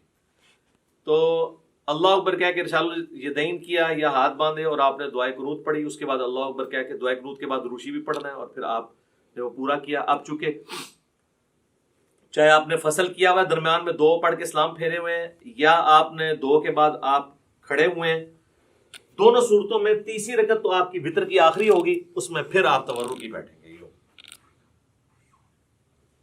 بلکہ سنن کبریٰ البیہقی میں یا مصنف ابن ابی شیبہ میں ملتا ہے نا کہ جس رات سیدنا ابو بکر کو دفن کیا گیا تو رمضان کی رات نہیں تھی، تو حضرت عمر نے کہا میں نے تو وتر ہی نہیں پڑھے ہوئے ہیں، تو پھر انہوں نے کہا میں جماعت کراتا ہوں تو میرے پیچھے وتر پڑھو۔ اس سے یہ بھی بات پتہ چلی کہ رمضان کے علاوہ وتر کی جماعت کروائی جا سکتی ہے۔ تو اس میں انہوں نے وتر اسی طریقے سے پڑھائے تھے کہ انہوں نے درمیان تشہد چھوڑا تھا اور اپنا 3 وتر پڑھائے تھے۔ اور وتر کے اوپر میرا ڈیٹیلڈ 130 مسئلہ ہے، اس میں میں نے ساری نیٹی گریٹیز ڈسکس کی ہیں، آج اس ڈیٹیل میں جانے کی ضرورت نہیں۔ نماز وتر بھی کمپلیٹ ہوگی تھی، کوئی چیز ہے تو نہیں کی نماز وتر کے حوالے سے؟ کون سی دعا آخر میں؟ وتر کے بعد جب ختم کرتے ہیں، وتر کے بعد وہ تو اذکار ہے نا، وہ وتر کے طریقے میں تو نہیں آتے، وہ تو ہے سبحان الملک القدوس اور 3 دفعہ پڑھ کے رب الملائکۃ والروح، آخری بار اس کو اونچی، وہ تو اذکار ہیں، وہ تو علیحدہ سے ہمارے لکھے ہوئے ہیں۔ فی الحال ہم طریقے کو ڈسکس کر رہے ہیں، اور یہ تو ہو گیا نماز وتر کا طریقہ۔ اب آ جائیں آپ نماز عیدین کے طریقے کے اوپر، تو وہ تو ہوتی 2 رکعت ہے، چاہے وہ عید الاضحیٰ ہو یا عید الفطر ہو، 2 رکعتیں ہوتی ہیں، اور اس میں 12 تکبیرات ہوتی ہیں، جو ابو داؤد کے اندر حدیث موجود ہے، الموطا امام مالک کے اندر موجود ہے کہ 7 تکبیرات سورۃ الفاتحہ سے پہلے پہلی رکعت میں، اور 5 تکبیرات سورۃ الفاتحہ سے پہلے دوسری رکعت میں۔ یہ طریقہ ہے، اور اگر کوئی بھول جائے تو رکوع کے بعد بھی کر سکتا ہے۔ اس میں طریقہ یہی ہے کہ اللہ اکبر کہہ کے آپ نماز شروع کریں گے۔ اگر آپ نے وضع الیدین کیا ہے تو آپ جب تکبیرات کہیں گے اللہ اکبر تو دوبارہ ہاتھ باندھیں گے۔ اگر آپ ارسال الیدین کر رہے ہیں تو اللہ اکبر اللہ اکبر، یوں 7 تکبیرات کو آپ پورا کریں گے، اور اس کے بعد یعنی ثنا پڑھنے کے بعد 7 تکبیرات، پھر اعوذ باللہ بسم اللہ پڑھ کے امام نے سورۃ الفاتحہ پڑھنی ہے، آپ نے سننی ہے، اور دوسری رکعت میں امام جب سورۃ الفاتحہ شروع کرنے لگے گا اس سے پہلے وہ تکبیرات کہتا ہے۔ اگر کوئی پہلے میں بھول گیا ہوا ہے تو دوسرے میں 12 پوری کر لے، یعنی یہ زائد تکبیرات ہی ہیں، سنت افضل عمل ہے۔ تو عید کی نماز کے اندر یہ ایک مین چیز ہے، اور عید کی نماز جمعے کی طرح دن کی نماز ہونے کے باوجود جہری نماز ہے۔ ویسے دن کی جتنی نمازیں ہیں وہ سرن ہے، چاہے زور ایسا ہے، جمعے کی بلند آواز سے ہوتی ہے، اور عید کی بھی اگرچہ دن کی نماز ہے لیکن وہ جہرن پڑھی جاتی ہے۔ اور دوسرا فرق یہ ہے کہ جمعے میں خطبہ پہلے ہوتا ہے، نماز بعد میں، اور عیدین کے اندر کیا ہوتا ہے؟ نماز پہلے خطبہ بعد۔ باقی وہ آل امیہ نے پہلے شروع کروا دیا تھا، کیونکہ بعد میں حضرت علی کے اوپر وہ لانتے کرتے تھے، تو ظاہر سامنے تو صحابہ بیٹھے تھے۔ 5 تکبیروں میں باندھنے، یار میں نے بتایا ہے کہ اگر ارسال الیدین کر رہے ہیں تو ارسال الیدین کریں گے، اگر وضع الیدین کرنا ہے تو وضع الیدین، چھوڑنا نہیں ہے، حنفی چھوڑتے ہیں مجھے پتا ہے، ہاں وہ میں نے کلیئر کر دیا کیا کرنا ہے، اسی لیے کہا ہے تو اس کو مزید کلیئر کرتے ہیں۔ تو عید کی نماز کے اندر ہمارے حنفی بھائیوں کے اندر یہ چیز موجود ہے کہ وہ ارسال الیدین کرتے ہیں، اور آخری دفعہ جب وہ تکبیر کہتے ہیں، خیر وہ 12 تکبیریں تو کہتے بھی نہیں، وہ 6 تکبیریں کہتے ہیں، تو اس کو باندھتے ہیں۔ تو ٹھیک ہے یار، کسی بہانے چلو سال بعد یا رفع دین کر رہے ہیں، کرن دو۔ شکر ہے کہ وہ جو گھوڑوں کی دموں والا انہوں نے ایک تماشا لگایا ہوا تھا، اور وہ کہتے تھے وہ بت رکھ کے آتے تھے، وہ ساری چیزیں ختم ہو جاتی ہیں۔ رفع الیدین نماز کا سکون برباد کرتا ہے، تو جے سال بعد وہ سکون والی نماز دی بے سکونی کرنے لگے نا، یعنی سنت کے مطابق عمل کرنے ہی لگے تو کرنے دیں یار، باندھنا کرا دیو کدھر رفع الیدین ہونا تھا۔ عید قائم ہے تو ان کی ڈاکٹرین ختم ہے، وہ کہتے ہیں نماز کے سکون کو برباد کرتا ہے تو پھر ہر رفع الیدین کرے گا، وہ کہتے ہیں بس پہلا ٹھیک ہے، اس کے بعد جو ہے وہ برباد کرتا ہے۔ تو وہ قنوت وتر والا بھی رفع الیدین کرتے ہیں، ان کو کرنے دیں، ہم بھی کرتے ہیں، تو میں بتا رہا تھا کہ عید کی نماز کا جو پہلا خطبہ ہے انہوں نے شروع اس لیے کرایا کہ بعد میں تو یہ بھیجتے تھے لانتے، تو لوگ بھیجتے تھے ان کے اوپر لانتے، ٹھیک ہے، اور میں نے یہ بخاری مسلم سے ثابت کی ہے یہ کیا سلسلہ شروع ہوا. تو کربلا ہر جگہ آئے گی، یہ آپ نے یاد رکھنا ہے، کربلا سے آپ کی جان نہیں چھوٹنی، ٹھیک ہے. تو یہ ہو گیا جناب عیدین کا طریقہ، دونوں عید کی نمازوں کا یہی طریقہ ہے. اور نیت سب کے لیے وہی ہے، ذہن میں حاضر کرنی ہے. لوگ عید والے دن نیت یاد کرا رہے ہوتے ہیں کہ جناب یاد کر لو ہے کرنی ہے. اچھا جی، اب آ جائیں اب آخر میں نماز جنازہ کی. نماز جنازہ بھی جو ہے یہ بھی کبھی کبھار ہی پڑھنی ہوتی ہے، اس لیے اس کی بھی تکبیرات کس طریقے سے ہوں گی، نیت کیا ہے وہ لوگ یاد کروا رہے ہوتے ہیں. نیت پھر ذہن کو حاضر کرنے کا نام ہے اور آپ نے نماز پڑھی. لیکن نماز جنازہ اس لیے مختلف ہے کہ یہ عام نمازوں کی طرح نہیں ہے، نہ اس میں رکوع ہے نہ اس میں سجدہ ہے، اس لیے اس کا پروٹوکول ذرا ڈیفرنٹ ہے.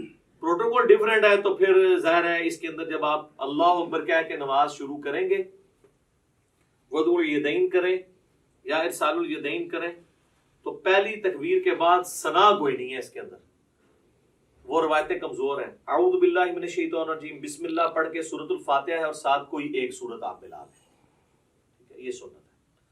اور دوسری تکبیر جب آپ کہیں گے اللہ اکبر کہہ کے ہاتھ باندھ دیں گے، اگر ارسال الیدین کر رہے ہیں دونوں طریقے درست ہیں، اگر باندھ رہے ہیں تو آپ پھر اس حالت میں درود شریف پڑھیں گے. پھر تیسری تکبیر اللہ اکبر کہہ کے اس میں آپ دعائے جنازہ میت کے لیے پڑھیں گے، جو ابو داؤد ترمذی ابن ماجہ میں مشہور دعا ہے، اللہم اغفر لحینا ومیتنا وشاہدنا وغائبنا وصغیرنا وکبیرنا، یہ والی دعا. اس کے علاوہ بھی صحیح مسلم شریف میں اور دعائیں ہیں، کوئی سی بھی آپ ایک دعا پڑھ لیں. نہیں یاد ہے ربنا آتنا فی الدنیا پڑھ لیں، رب اجعلنی پڑھ لیں، کوئی بھی دعائے معصورہ پڑھ لیں جب تک آپ کو وہ یاد نہیں.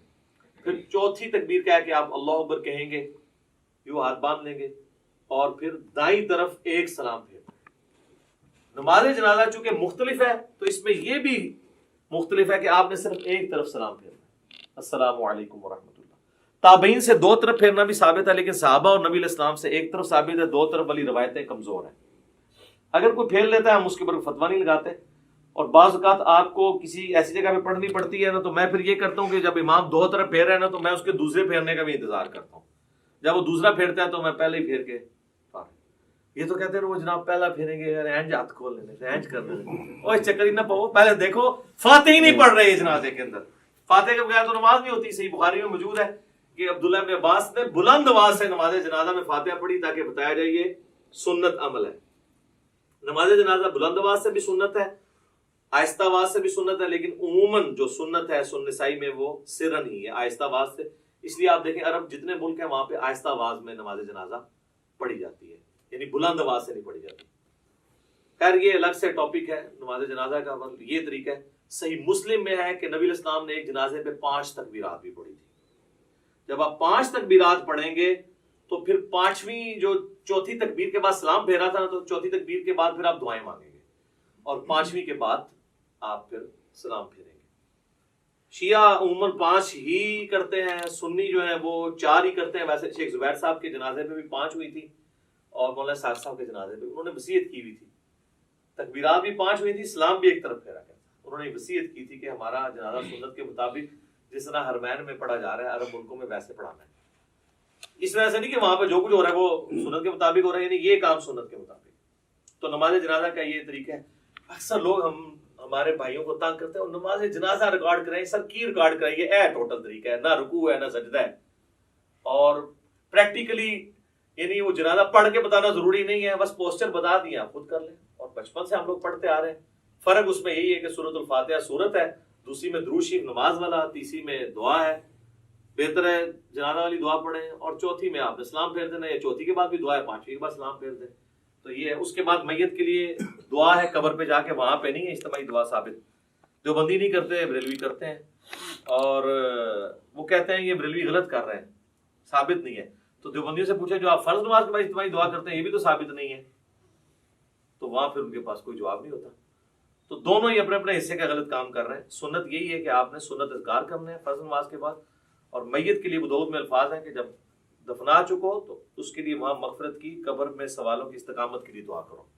اور صحیح مسلم میں ڈیٹیل حدیث موجود ہے، عمر بن عاص نے تو وصیت کی تھی اتنی دیر بیٹھنا ہے میری قبر کے پاس جتنی دیر اونٹ کو نہر کر کے اس کا گوشت تقسیم کیا جاتا ہے، ایٹ لیسٹ 2 گھنٹے، کم از کم 2-2.5 گھنٹے. تو یہ سنت طریقہ ہے.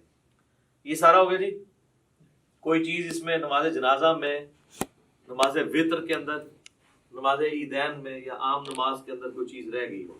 جنازے میں کوئی کسی بندے کی تکبیرات چھوٹ جائے، ہاں اس میں یہ ہے کہ جس طرح عام نماز میں تو ہمیں پتہ نا کہ اگر کوئی رکعت چھوٹ جائے تو وہ رکعت پوری کرنی ہوتی ہے، تو اس میں بھی اگر آپ کی تکبیرات چھوٹ گئی ہوئی ہیں نا تو آپ نے تکبیرات جو ہیں وہ پوری کرنی ہے. اب چونکہ اگر سرن ہو رہا ہے پھر تو آپ کو پتہ ہی نہیں کون سی تکبیر چل رہی ہے، تو آپ اپنی ترتیب سے ہی کریں. آپ یہی سمجھیں وہ آپ کی پہلی ہے، آپ سورۃ الفاتحہ پڑھ لیں، اور اگر جہرن ہو رہی ہے تو آپ اسی کو فالو کریں، اور جو رہ گئی ہے امام کے سلام پھیرنے کے بعد آپ اس کو مکمل کریں ان تکبیرات کو.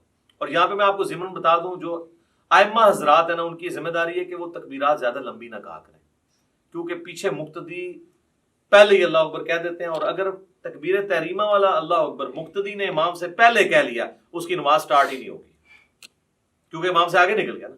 درمیان والی جو انتقال والی تکبیرات ہیں وہ تو آگے پیچھے ہو سکتی ہیں اس میں، لیکن پہلی تکبیر اگر امام سے پہلی، اب کئی امام جنازے میں، عیدین میں، عام نمازوں میں تو نہیں، زیادہ جنازے میں ہوتا ہے، وہ کرتے ہیں اللہ اکبر. اب نیچے جو بیچارہ شروع کرتا ہے، عیدین میں بھی دیکھا ہے لوگ شروع کرتے ہیں تو وہ اکبر ختم نہیں ہوتا، وہ پہلے ہاتھ باندھ دیتے ہیں یا ہاتھ چھوڑ دیتے ہیں.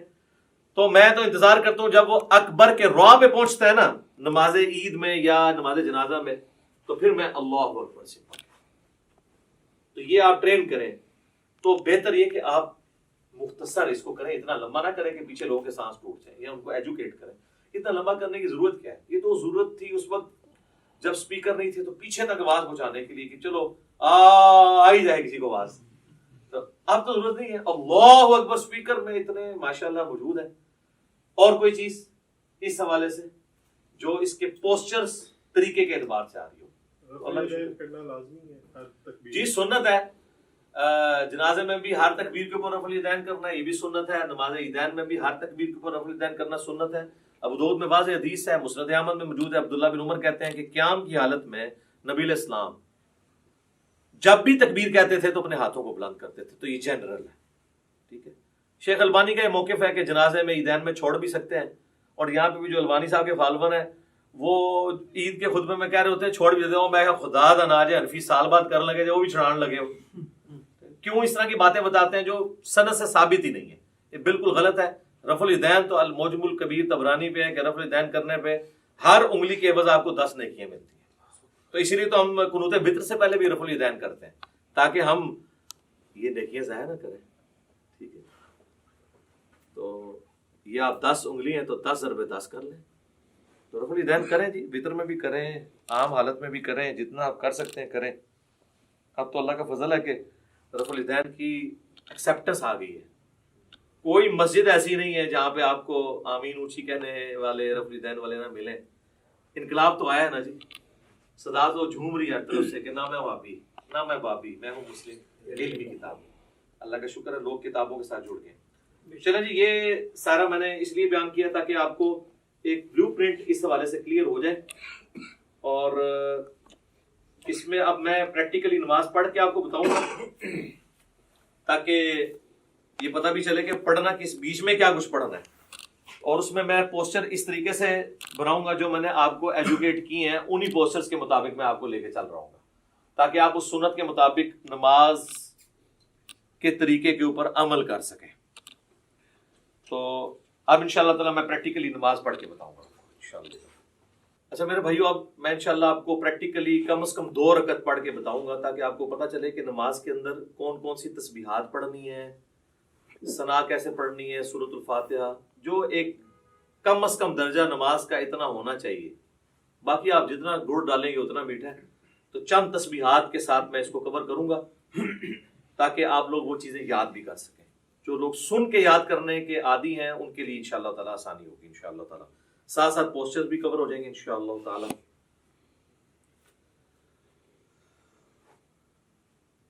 اللہ اکبر.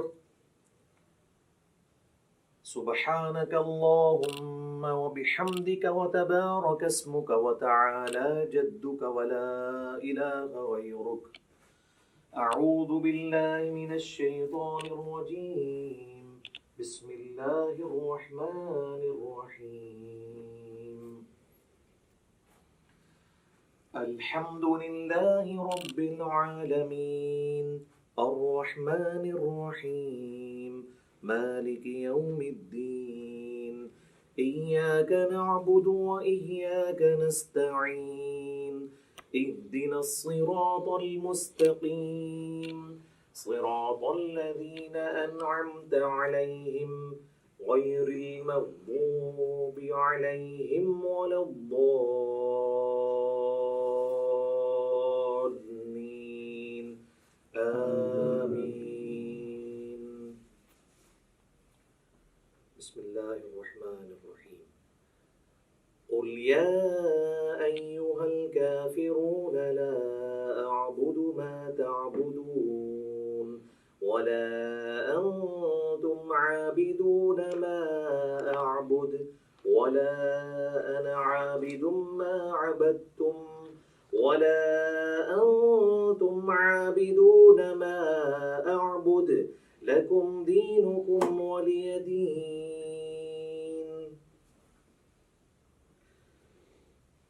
الله أكبر سبحان ربي العظيم سبحان ربي العظيم سبحان ربي العظيم سبحانك اللهم ربنا وبحمدك اللهم اغفر لي سبوح قدوس رب الملائكة والروح سمع الله لمن حمده اللهم ربنا ولك الحمد حمدا كثيرا طيبا مباركا فيه الله أكبر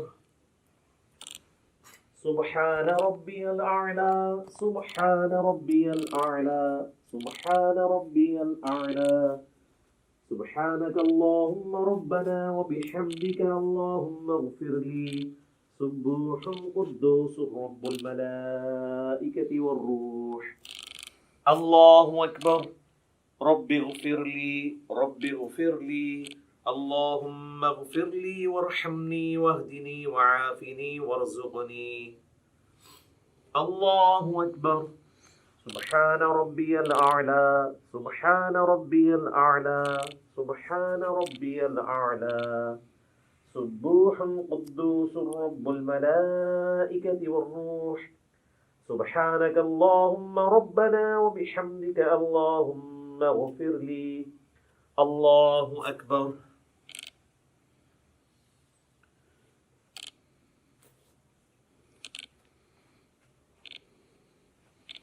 بسم الله الرحمن الرحيم الحمد لله رب العالمين الرحمن الرحيم مالك يوم الدين إياك نعبد وإياك نستعين اهدنا الصراط المستقيم صراط الذين أنعمت عليهم غير المغضوب عليهم ولا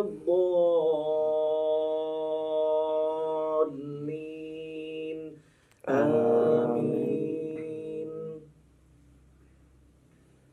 بسم الله الرحمن الرحيم قل هو الله أحد الله الصمد لم يلد ولم يولد ولم يكن له كفوا أحد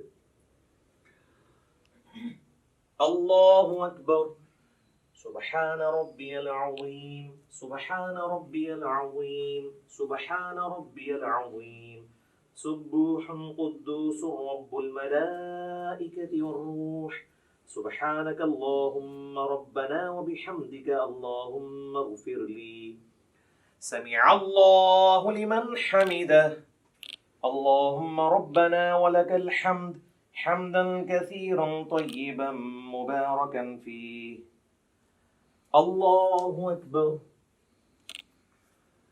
سبحان ربي الأعلى سبحان ربي الأعلى سبحان ربي الأعلى سبوح قدوس رب الملائكة والروح سبحانك اللهم ربنا وبحمدك اللهم اغفر لي الله أكبر رب اغفر لي اللهم اغفر لي وارحمني واهدني وعافني وارزقني. الله أكبر. سبحان ربي الأعلى سبحان ربي الأعلى سبحان ربي الأعلى سبوح القدوس رب الملائكة والروح. سبحانك اللهم ربنا وبحمدك اللهم اغفر لي. الله أكبر. التحيات لله والصلوات والطيبات. السلام عليك أيها النبي ورحمة الله وبركاته. السلام علينا وعلى عباد الله الصالحين. أشهد أن لا إله إلا الله وأشهد أن محمدا عبده ورسوله. اللهم صل على محمد وعلى آل محمد كما صليت على إبراهيم وعلى آل إبراهيم إنك حميد مجيد. اللهم بارك على محمد وعلى آل محمد كما باركت على إبراهيم وعلى آل إبراهيم إنك حميد مجيد. اللهم إني أعوذ بك من عذاب جهنم ومن عذاب القبر ومن فتنة المحيا والممات ومن شر فتنة المسيح الدجال. اللهم ربنا آتنا في الدنيا حسنة وفي الآخرة حسنة وقنا عذاب النار. السلام علیکم ورحمۃ اللہ. السلام علیکم ورحمۃ اللہ. اللہ اکبر. السلام علیکم تبارک یا ذی الجلال والاکرام. اچھا، آپ لوگوں نے گھبرانا نہیں ہے. میں نے نماز کو اس کے اعلیٰ ترین درجے پہ پڑھا ہے. اگر آپ اس کو لوز درجے پہ پڑھنا چاہتے ہیں تو سبحان ربی العظیم 3 دفعہ کافی ہے، سبحان ربی الاعلیٰ 3 دفعہ کافی ہے، اور 2 سجدوں کے درمیان رب اغفر لی یہ پڑھ لینا کافی ہے. باقی تشہد میں آپ نے نظر اپنی انگلی پہ رکھنی ہے. ابو داؤد میں حدیث ہے نبی علیہ السلام انگلی کی طرف دیکھتے رہتے تھے. اس طریقے سے سلام پھیرتے وقت یہاں پہ یہ یعنی اس میں آپ نے اس ریجن سے باہر نہیں جانا. باقی سنن نسائی کے اندر حدیث موجود ہے کہ نبی علیہ السلام ضرورت کے تحت بغیر گردن ہلائے ہوئے آگے یعنی دائیں بائیں بھی دیکھ لیا کرتے تھے. بعض کا ضرورت ایسی پڑ جاتی ہے، نماز کا ٹائم کتنا رہ گیا جماعت کھڑے ہونے میں، تو اس کے لیے نماز میں اگر کسی نے یوں گھڑی دیکھ لی تو بالکل جائز ہے، اس میں کوئی مسئلہ نہیں ہے. یہ کوئی ایسی چیز نہیں جو نماز کو توڑ دے. تو یہ 2 رکعت والی نماز تھی، اس لیے میں نے پہلے تشہد میں ہی تورک بیٹھ گیا. اگر یہ درمیان والا تشہد ہوتا تو میں اس طرح بیٹھتا اور عبدہ و رسولہ کے بعد اللہم صلی علی محمد وعلی آل محمد افضل ہے، یا اس کے بغیر ہی عبدہ و رسولہ کے بعد میں پھر تیسری رکعت کے لیے یوں کر کے کھڑا ہو جاتا اور پھر تیسری رکعت بھی مکمل کرتا، چوتھی کے بعد پھر تورک بیٹھتا. میں نے 2 رکعت اس لیے کی تاکہ آپ کو یہ پتہ چل جائے کہ بیچ میں پڑھنا کیا ہے. اب آپ آ جائیں نماز وطر کی طرف. نماز وطر میں بھی میں نے آپ کو پہلے بتا دیا کس طریقے سے پڑھنا ہے. اب اس کی جو آخری رکعت ہے وہی سب سے امپورٹنٹ ہے کہ جس میں آپ نے سورت ملانے کے بعد دعائے قنوت پڑھنی ہے. سنت یہی ہے کہ پہلی رکعت میں آپ سبح اسم ربک الاعلیٰ پڑھیں، دوسری میں قل یا ایھا الکافرون، اور تیسری میں قل ھو اللہ احد، اور قل اعوذ برب الفلق قل اعوذ برب الناس بھی ثابت ہے. تو بہرحال فرض کیا ہم وطر کی تیسری رکعت میں پہنچ گئے ہیں، ہم نے سورت بھی ملا لی ہے. اگر ہم وضع الیدین کر کے نماز پڑھ رہے ہیں تو میں اسی سے سٹارٹ لیتا ہوں تاکہ آپ کو پتہ چلے اس کے بعد کرنا کیا ہے. بسم اللہ الرحمن الرحیم. قل هو اللہ احد اللہ الصمد لم یلد ولم یولد ولم یکن له کفوا احد. اللہ اکبر. اللهم اهدني فيمن هديت وعافني فيمن عافيت وتولني فيمن توليت وبارك لي فيما أعطيت وقني شر ما قضيت فإنك تقضي ولا يقضى عليك إنه لا يذل من واليت ولا يعز من عاديت تباركت ربنا وتعاليت.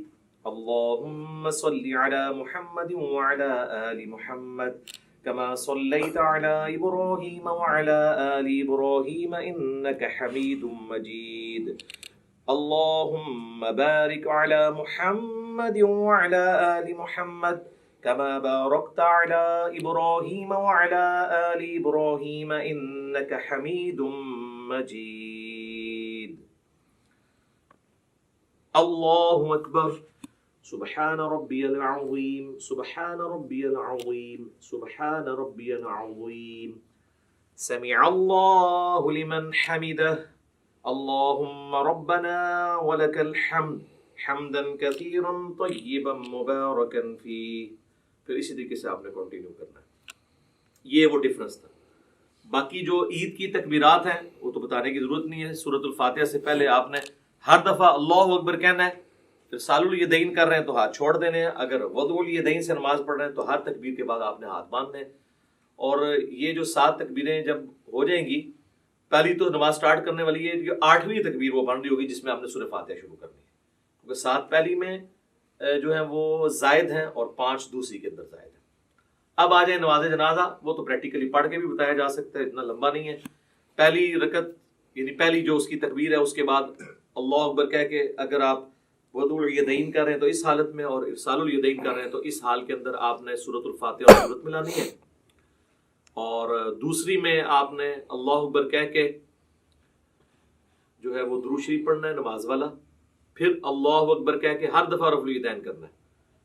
تیسری میں آپ نے جو ہے وہ دعا پڑھنی ہے، وہ میں آپ کو پڑھ کے بتا دیتا ہوں.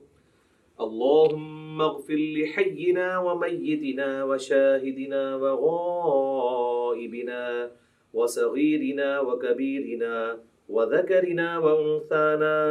اللہم من احییتہ منا فاحیہ علی الاسلام ومن توفیتہ منا فتوفہ علی الایمان. اللہ اکبر. السلام علیکم ورحمۃ اللہ. یہ مکمل ہو گیا. دوسری طرف تو بتایا ثابت نہیں ہے. تو یہ نماز جنازہ والا بھی ہو گیا. اب انشاءاللہ تعالی ہم فزیکلی جب جماعت میں نماز پڑھنی ہے تو اس میں کیسے پاؤں سے پاؤں ملانا ہے، کس طریقے سے کھڑا ہونا ہے، اس کے لیے کیا پوسچر ہوگا، وہ پریکٹیکلی ہم کچھ بھائیوں کو یہاں صف میں کھڑا کریں گے. پھر میں انشاءاللہ تعالی، کیونکہ بعض اوقات جب آپ جماعت سے نماز پڑھ رہے ہوتے ہیں اس میں آپ کو تھوڑی نرمی کا مظاہرہ کرنا پڑتا ہے. اب یہ لوگ کہتے ہیں جی وہ ہاتھ پھیلا کے یوں اس طریقے سے سجدہ کرنا ہے، لیکن سر سنن ابی داؤد میں، سنن نسائی میں یہ بھی حدیث ہے کہ اپنے بھائیوں کے لیے جماعت میں نرم ہو جاؤ. جب آپ جماعت میں نماز پڑھ رہے ہوں گے پھر آپ نے یہ والا سجدہ نہیں کرنا.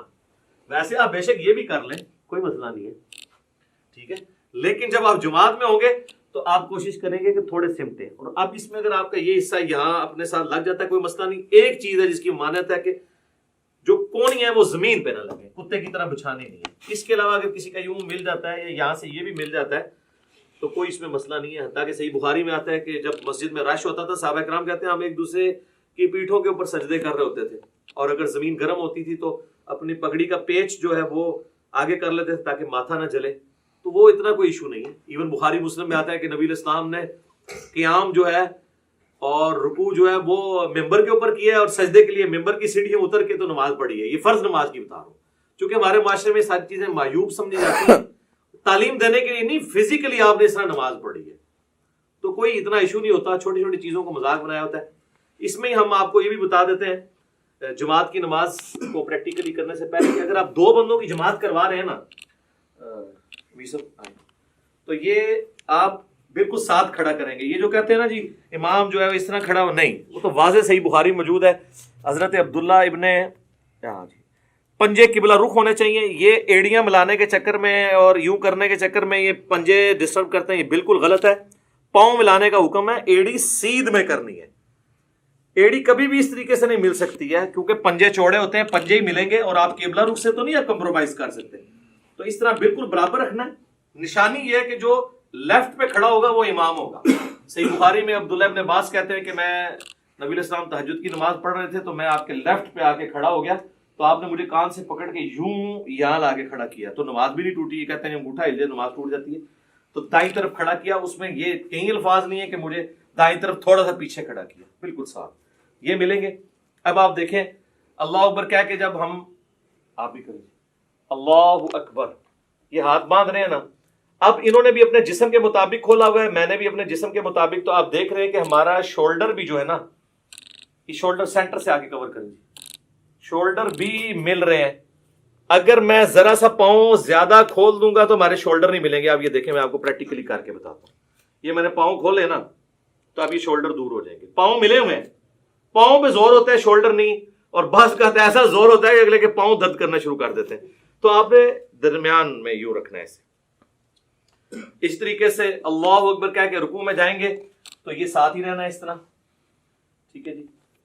اور اب مسئلہ آئے گا جب ہم نے تورک بیٹھنا ہوگا. تو اب آپ دیکھیں جب ہم سمیع اللہ لمن حمدہ ربنا ولک الحمد کہہ کے ہم جاتے ہیں سجدے کے بعد, جب ہم تورک بیٹھنے لگیں گے نا, اگر ہم نے اتنا کھولا ہوا ہے نا, اگر میں تورک نہیں بیٹھوں گا یہ تورک کبھی بھی نہیں بیٹھ سکتے, کیونکہ یہ میرے اوپر ہی آگے گر جائیں گے, کیونکہ ایک اینگل پہ شفٹ ہوتے ہیں. تو آپ دیکھیں میں آپ تورک بیٹھنے لگوں یہ بھی بیٹھیں گے, یہ دیکھیں خود بخود اینگل سیٹ ہو گئے. اگر آپ ذرا دوسری طرح بیٹھیں, میں ایسے ہی بیٹھا رہوں اور اب آپ تورک بیٹھیں تو یہ میرے اوپر ہی آگے گریں گے. میں نے اب کیا نماز پڑھنی ہے؟ ایک بندہ بھی تورک چھوڑ دے. اچھا کئی لوگ وہ جماعت سے لیٹ ملتے ہیں, وہ کہتے ہیں ہماری تو درمیان والی رکعت ہے, ہم نے تورک کیوں بیٹھنا ہے؟ بھئی جب آپ امام کے پیچھے ہیں نا تو اب آپ اس جماعت کو فالو کریں. پھر یہ بھی پوچھ رہے ہوتے ہیں جی امام کی تیسری ہے ہماری دوسری, ہم رفع دین کریں یا نہ کریں؟ بھئی امام کر رہے تو آپ کریں گے, اس لیے کہ آپ اپنی پہلی رکعت میں تشہد بیٹھتے ہیں کیا؟ نہیں. لیکن جب امام کے ساتھ آپ دوسری میں آ کے بیٹھتے ہیں تو آپ کی وہ پہلی ہوتی ہے, لیکن آپ امام کی وجہ سے تشہد بیٹھ جاتے ہیں. تو باقی چیزیں بھی امام کے مطابق فالو کریں, یہ بہتر طریقہ ہے. تو یہ تورک میں یہ چیز ضروری تھی. ایک بندہ بھی ڈنڈی مارے گا تورک, اور اگر کسی نے آپ کے ساتھ والے ڈنڈی مار دی ہے تو اب بہتر یہ ہے کہ آپ اس پہ گرنے کی بجائے نا آپ بھی پھر اسی طریقے سے ہی بیٹھتے ہیں. بھئی کئی لوگ پوچھ بھی رہے ہوتے ہیں کہ جی ہم موٹے ہیں تورک نہیں بیٹھ سکتے, نماز ہو جائے گی میرے بھائی اگر کسی کے لیے. میں نے تو بڑے بڑے موٹے لوگوں کو بھی دیکھا ہے, بل وہ پھر تورک تو ایسا بیٹھتے ہیں, دو بندے نا تورک ملتے نے ہو نال تسی بیٹھ جاؤ تو ان کو بالکل لحاظ نہیں ہوتا کہ ادھر والے کا کیا بن رہا ہے ادھر والے کا کیا بن رہا ہے. تو بہت موٹا بندہ ہے, موٹاپا ویسے پسند بھی نہیں ہے نا, اسی لیے پسند نہیں ہے. تو وہ یہ تورک, آپ جب تک آپ تورک آسانی سے بیٹھ رہے ہیں تو آپ سمجھ لیں آپ سمارٹ ہیں. یہ آپ کا چیک پوائنٹ ہے. جیسا میں کہتا ہوں نماز کی 3 بریکیں ہیں. ایک رفع الیدین, رفع الیدین نہ ہو تو دڑا دڑ آپ پڑھیں گے. دوسرا جلسہ استراحت, کہ آپ نے دوسری رکعت میں اٹھنے کے لیے دوسرے سجدے کے بعد بیٹھ کے اٹھنا ہے. اور تیسرا آپ جو سجدے میں جانے سے پہلے ہاتھ لگاتے ہیں. جو لوگ ہاتھ نہیں لگاتے ڈائریکٹ جاتے ہیں وہ تو بڑی تیزی سے پڑھ رہے ہوتے ہیں. یہ دیکھیں نا آپ جس نے ہاتھ لگانا ہے اس نے تو پہلے ایسے کرنا ہے. یہ 3 بریکیں نماز کی اللہ نے رکھی ہیں جس کی وجہ سے نماز کی سپیڈ کنٹرول رہتی ہے. اب انشاءاللہ تعالی ہم چند بھائیوں کو یہاں پہ صف میں کھڑا کریں گے اور چیک کریں گے کہ صف میں کتنا پاؤں کھولیں. زیادہ کھول دیں گے تو پاؤں تو ملیں گے, شولڈر نہیں ملیں گے. اور بعض ایسے ہوتے ہیں ایک پاؤں تو انہوں نے ایسے ملایا ہوتا ہے, دوسرا اتنی دور ہوتا ہے کہ سامنے والا بندہ پاؤں جوڑتے جوڑتے ایسے ہو جاتا ہے بیچارہ, اور لت درد کرنی شروع کر دیتی ہے. تو میرا خیال ہے کچھ لوگ اب جو ہے نا ادھر سے کھڑے ہونا جی, ادھر سامنے آ کے باری باری سب کو کروا لیتے ہیں نا جی. اچھا میرے بھائیو, اب انشاءاللہ تعالیٰ آپ کو پریکٹیکلی بتائیں گے کہ صف میں جب زیادہ نمازی کھڑے ہوں گے تو کس طریقے سے انہوں نے نماز پڑھنی ہے. 2 ہوں گے تو ساتھ کھڑا کرنا ہے, اور 2 سے زیادہ ہوں گے تو امام آگے ہوگا, پیچھے ہوں گے باقی. البتہ اگر میاں بیوی جماعت کروا رہے ہیں تو وہ ساتھ اپنی بیوی کو نہیں کھڑا کرے گا, بیوی ایگزیکٹ اس کے پیچھے کھڑی ہوگی. اور ترتیب یہ ہے کہ سب سے آگے جو ہے وہ مردوں کی صف ہوتی ہے, اس کے پیچھے بچوں اور غلاموں کی, اور اینڈ پہ عورتوں کی صف ہوتی ہے. تو اب یہ ہم نے صف کے اندر 1 2 3 4 5 6 7 8 9 بھائیوں کو کھڑا کیا ہے. 8 اللہ وطر ہے, وطر کو پسند کرتا ہے. آپ دیکھیں جی انہوں نے اپنے جو ہے وہ پاؤں اتنے کھولے ہوئے جتنے ان کے جسم ہے, اس سے زیادہ نہیں کھولے, ورنہ پھر ان کے کندھے نہیں ملیں گے. آپ دیکھیں ان کے پاؤں بھی ملے ہوئے ہیں اور ان کے کندھے بھی ملے ہوئے ہیں. ہاں جی پیچھے کر کے ذرا کندھے ان کے ذرا کور دکھائیں, دور سے ہی دکھا دیں. آپ ادھر ہی دیکھیں کندھے ان سب کے ملے ہوئے ہیں. اگر ان میں سے کسی نے ذرا سے پاؤں زیادہ کھول دیے کم, تو پھر ان کے لیے یہ تھوڑا سا ویسے ہوا ہے ان کا, ٹھیک ہے. یہ آپ نے خود ڈیسائیڈ کرنا ہے. شعیب بھائی آپ کو پاؤں زیادہ پھیلانے ہوں گے، آپ کے اوپر سے باڈی چوڑی ہے، ہاں یہ آپ نے غلط کیا ہے، اور ٹھیک ہو گیا جی. پاؤں کے پنجے قبلہ رخ ہیں، ایڑیاں سیدھ میں ہیں، اور یہ صحیح بخاری میں موجود ہے کہ صحابہ کرام کہتے ہیں کہ جب ہم صف سیدھی کرتے تو پاؤں سے پاؤں یلزقو کے الفاظ ہیں، مل جایا کرتے تھے. ایڑیاں ملیں گی، پنجے آگے پیچھے ہو سکتے ہیں. آپ دیکھ رہے ہیں کہ کسی کا پاؤں چھوٹا ہے تو اس کا پنجہ پیچھے ہے، ان کا پاؤں بڑا ہے پنجہ آگے، لیکن ایڑی سب کی سیدھ میں، ایڑی کو سیدھ میں رکھ کے سب سیدھی کرنی ہے، پنجے کو نہیں. اور ملنے پہ جب باری آئے گی تو صرف پنجے ہی ملے گا، ایڑی تو نہیں مل پائے گی. ایڑی کو ملانے کی کوشش کریں گے تو بعض لوگ ایسے کر لیتے ہیں، وہ ٹیڑے ہو جاتے ہیں پاؤں، وہ بالکل غلط ہے، قبلے سے تو نہیں ہٹنا. ٹھیک ہے جی، یہ آپ نے مٹھی نہیں بنانی، نارمل رکھنا، ہاں ایسے نارمل. اب آپ سارے آئیں جی اس پوزیشن میں کہ آپ رفع الیدین کرنے لگے، اپنے ہاتھوں کو اس طرح بلند کریں جس طرح میں نے بتایا تھا. ہاں جی، ابھی دیکھیں جی کتنے لوگوں کی غلطیاں نکلیں گی جی کہ ان کے ہاتھ کہاں پہ. یہ دیکھیں نا، یہ آپ کا ہاتھ یوں ہوگا نا تو تب یہ دونوں ہاتھ برابر ہوں گے.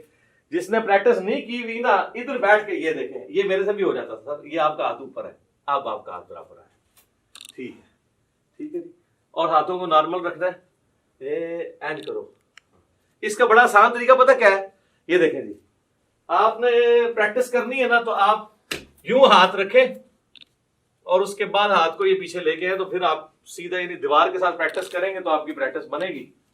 ٹھیک ہوگا جی، ٹھیک ہوگا. اللہ اکبر. اب ہاتھ باندھ لیں. ہم وضع الیدین والی پہلے مثال سامنے رکھتے ہیں، اور ہاتھ جو ہیں وہ ٹھیک ہے. ویسے بعض لوگوں کی انگلیاں یہاں سے لٹکی ہوئی ہیں، بعض کی نہیں ہے. ٹھیک ہے، اس میں کوئی نہیں، جہاں آپ کو آسانی ہے وہ آپ کریں، کوئی مسئلہ نہیں ہے، یہ کوئی اتنا مسئلہ نہیں ہے.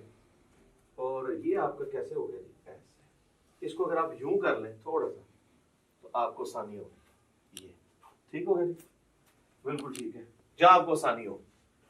زبردست، ماشاء اللہ تعالیٰ. اور اگر آپ دوبارہ سے آپ تکبیر کیا کہ ارسال الیدین کریں تو کیسے کریں گے؟ آپ اللہ اکبر کہیں، اللہ اکبر. ارسال الیدین کریں گے تو نارمل ہاتھ یوں چھوڑیں گے آپ، جہاں پہ آپ کو آسانی سے جہاں پہ چھوڑتے ہیں. اگر آپ نے یوں کر کے نماز پڑھنی ہے. ٹھیک ہے جزاک اللہ. اچھا، یہ آگے کیوں ہے آپ کے ہاتھ سائڈ پہ کیوں نہیں ہے؟ ایک دوسرے کے ہے، دیکھو نا. چلے جہاں پہ آسانی سے آ جائے. ٹھیک ہے جی. اب آپ نے اللہ اکبر کہہ کے رکوع میں جانا ہے، رفع الیدین کریں اور رکوع میں جائیں سارے. اللہ اکبر. ہاں جی، اب رکوع میں پتہ چلے گا جی کس کس کا ٹھیک ہے. ماشاء اللہ جی، ساروں کے ٹھیک ہے، زبردست. ادھر سے شروع کریں تو پتہ چل جائے گا. یہ آپ شیشے میں پریکٹس کی ہوگی تو ٹھیک ہوگا. تھوڑا سا پیٹ جو ہے نا یہ ایسے بس ٹھیک ہے، آلموسٹ ٹھیک ہے. اور انگلیاں پھیلی ہوئی، گھٹنے کو مضبوطی سے پکڑنا ہے. اور نہ میر صاحب یہ آپ یہ سیدھی کریں، ایسے کونی بالکل سیدھی ہونی چاہیے، تو تب یہ آپ کی گردن سے آئی، یہ آپ بالکل ٹھیک ہو گیا. یہ بالکل تنی بھی ہو کمان کی طرح، جس طرح ابو داؤد میں آتا ہے کہ کباغ کی ڈوری جس طرح تنی آتی تھی، بالکل سیدھی. ٹھیک ہے جی. آپ کو یہ پرابلم ہے جی اس طرح کرنے میں، گھٹنے کو پکڑنے میں، ایسے ایسے یہ ایسے کر کے پکڑیں گے، یوں کر کے. ٹھیک ہے جی. سمیع اللہ لمن حمدہ. ٹھیک ہے، اللہم ربنا ولک الحمد. ٹھیک ہو گیا. اور اس کے بعد اب آپ اللہ اکبر کہتے ہوئے، میں نے اللہ اکبر کہنا تو آپ نے سجدے کی طرف جانا ہے، پہلے ہاتھ لگاتے ہوئے. جی اللہ اکبر. ٹھیک ہو گئی. اچھا، ابو داؤد میں ایک حدیث ہے کہ نبی علیہ السلام کی جو ہاتھ ہے نا، ہتھیلیاں، وہ کانوں کی سیدھ میں بھی چلی جاتی تھی. یعنی آپ اس کو کندھے سے آگے بھی لے کے جا سکتے ہیں. بعض لوگ کہتے ہیں جی ماتھے سے آگے نہیں انگلیاں جانی چاہیے، کوئی مسئلہ نہیں، جا سکتی ہیں. بس بہتر طریقہ وہی ہے جس طریقے سے آپ لوگوں نے کیا ہوا ہے. اب آپ دیکھیں، اب آپ چوڑا سجدہ نہیں کر سکتے، آپ لوگوں کے آپ کو ایک دوسرے کو اکاموڈیٹ کرنا پڑا ہے، تو نماز میں اسی طریقے سے کرنا ہے. اور پیچھے سے ایڑیاں سب کی جڑی ہوئی ہیں جی. ہاں جی، ایڑیاں بھی دیکھنی ہے اور پنجے قبلہ رخ ہونے چاہیے. ٹھیک ہے، ٹھیک ہے، جزاک اللہ، بہترین. اب میں اللہ اکبر کہوں گا تو آپ نے جلسے بیٹھنا ہے. اللہ اکبر. دایاں پاؤں کھڑا کیا اور بایاں بچھا لیا. ٹھیک ہو گیا جی. اب اس میں دیکھیں کوئی نہیں، آپ دو سجدوں کے درمیان نہیں انگلی اٹھانی، انگلی تھلے رکھو. ہاں، اینڈ رکھنا ہے نارمل. اور آپ گھٹنوں تک بھی رکھ سکتے ہیں، گھٹنوں سے آگے بھی، جہاں آپ کو آسانی، اس میں کوئی نہیں ہے. اور نارمل رکھنی ہے انگلی، نہ ایسے جوڑنی، نہ ایسے. سجدے میں بھی میں نے بتایا نہ جوڑنی، جو نارمل ہے. اچھا، اب ہم نے دوسرا سجدہ کریں اور پھر اس کے بعد آپ سب تورک بیٹھیں، کیونکہ اس طرح تو آپ بیٹھ جائیں گے، تورک بیٹھنا ہے. اب اللہ اکبر کہوں گا، دوسرا سجدہ کریں. اللہ اکبر.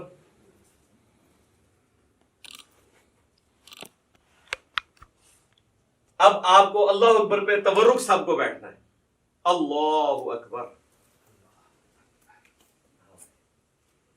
دیکھ لیجیے ہم نے پریکٹیکلی کر کے بتایا. وہ لوگ کہتے ہیں نہیں جماعت میں تو تورک بیٹھے ہی نہیں جاتا. کیوں نہیں بیٹھا جاتا؟ ایک بندہ جب ڈنڈی مارتا ہے تو تورک رہ جاتا ہے. نہیں ساروں بیٹھے ہوئے ہیں نا, دیکھیں نا سارے تورک بیٹھ کے بتا رہے ہیں.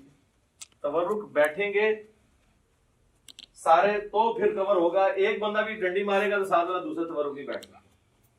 ٹھیک ہوگا جی. یہ پریکٹیکلی نماز میں یہ چیز ضروری تھی. اب ٹھیک ہے, سلام بھیج دیں جی. السلام علیکم ورحمۃ اللہ. السلام علیکم ورحمۃ اللہ. ٹھیک ہے. اچھا میرے بھائیوں, آج کی یہ پریکٹیکل ہماری جو نشست تھی اب اس سے کنکلوڈ کرتے ہیں. بیسیکلی میں نے کوشش کی کہ آپ کو ایک بلو پرنٹ آپ کے سامنے رکھ دیا جائے کہ آپ نے نماز پڑھنی کیسے. باقی اس کے اوپر تو گھنٹوں بولا جا سکتا ہے. آپ میری ویڈیوز دیکھ لیں, ہر ٹاپک کے اوپر کئی ایک ویڈیو کلپس ریکارڈڈ موجود ہیں. اللہ تعالیٰ ہماری اس ایفرٹ کو قبول فرمائے. اللہ تعالیٰ سے دعا ہے جو حق بات میں نے کہی اللہ تعالیٰ ہم سب کے دلوں میں راسخ فرمائے. اگر جذبات میں میرے منہ سے کوئی غلط بات نکل گئی تو اللہ تعالیٰ ہمارے دلوں سے معاف کر دے. ہمیں کتاب و سنت کی تعلیمات پر عمل کر کے دوسرے بھائیوں تک پہنچانے کی توفیق عطا فرمائے. سبحانک اللہم و بحمدک اشہد ان لا الہ الا انت استغفرک و اتوب الیک وما علینا الا البلاغ المبین. جزاکم اللہ خیرا.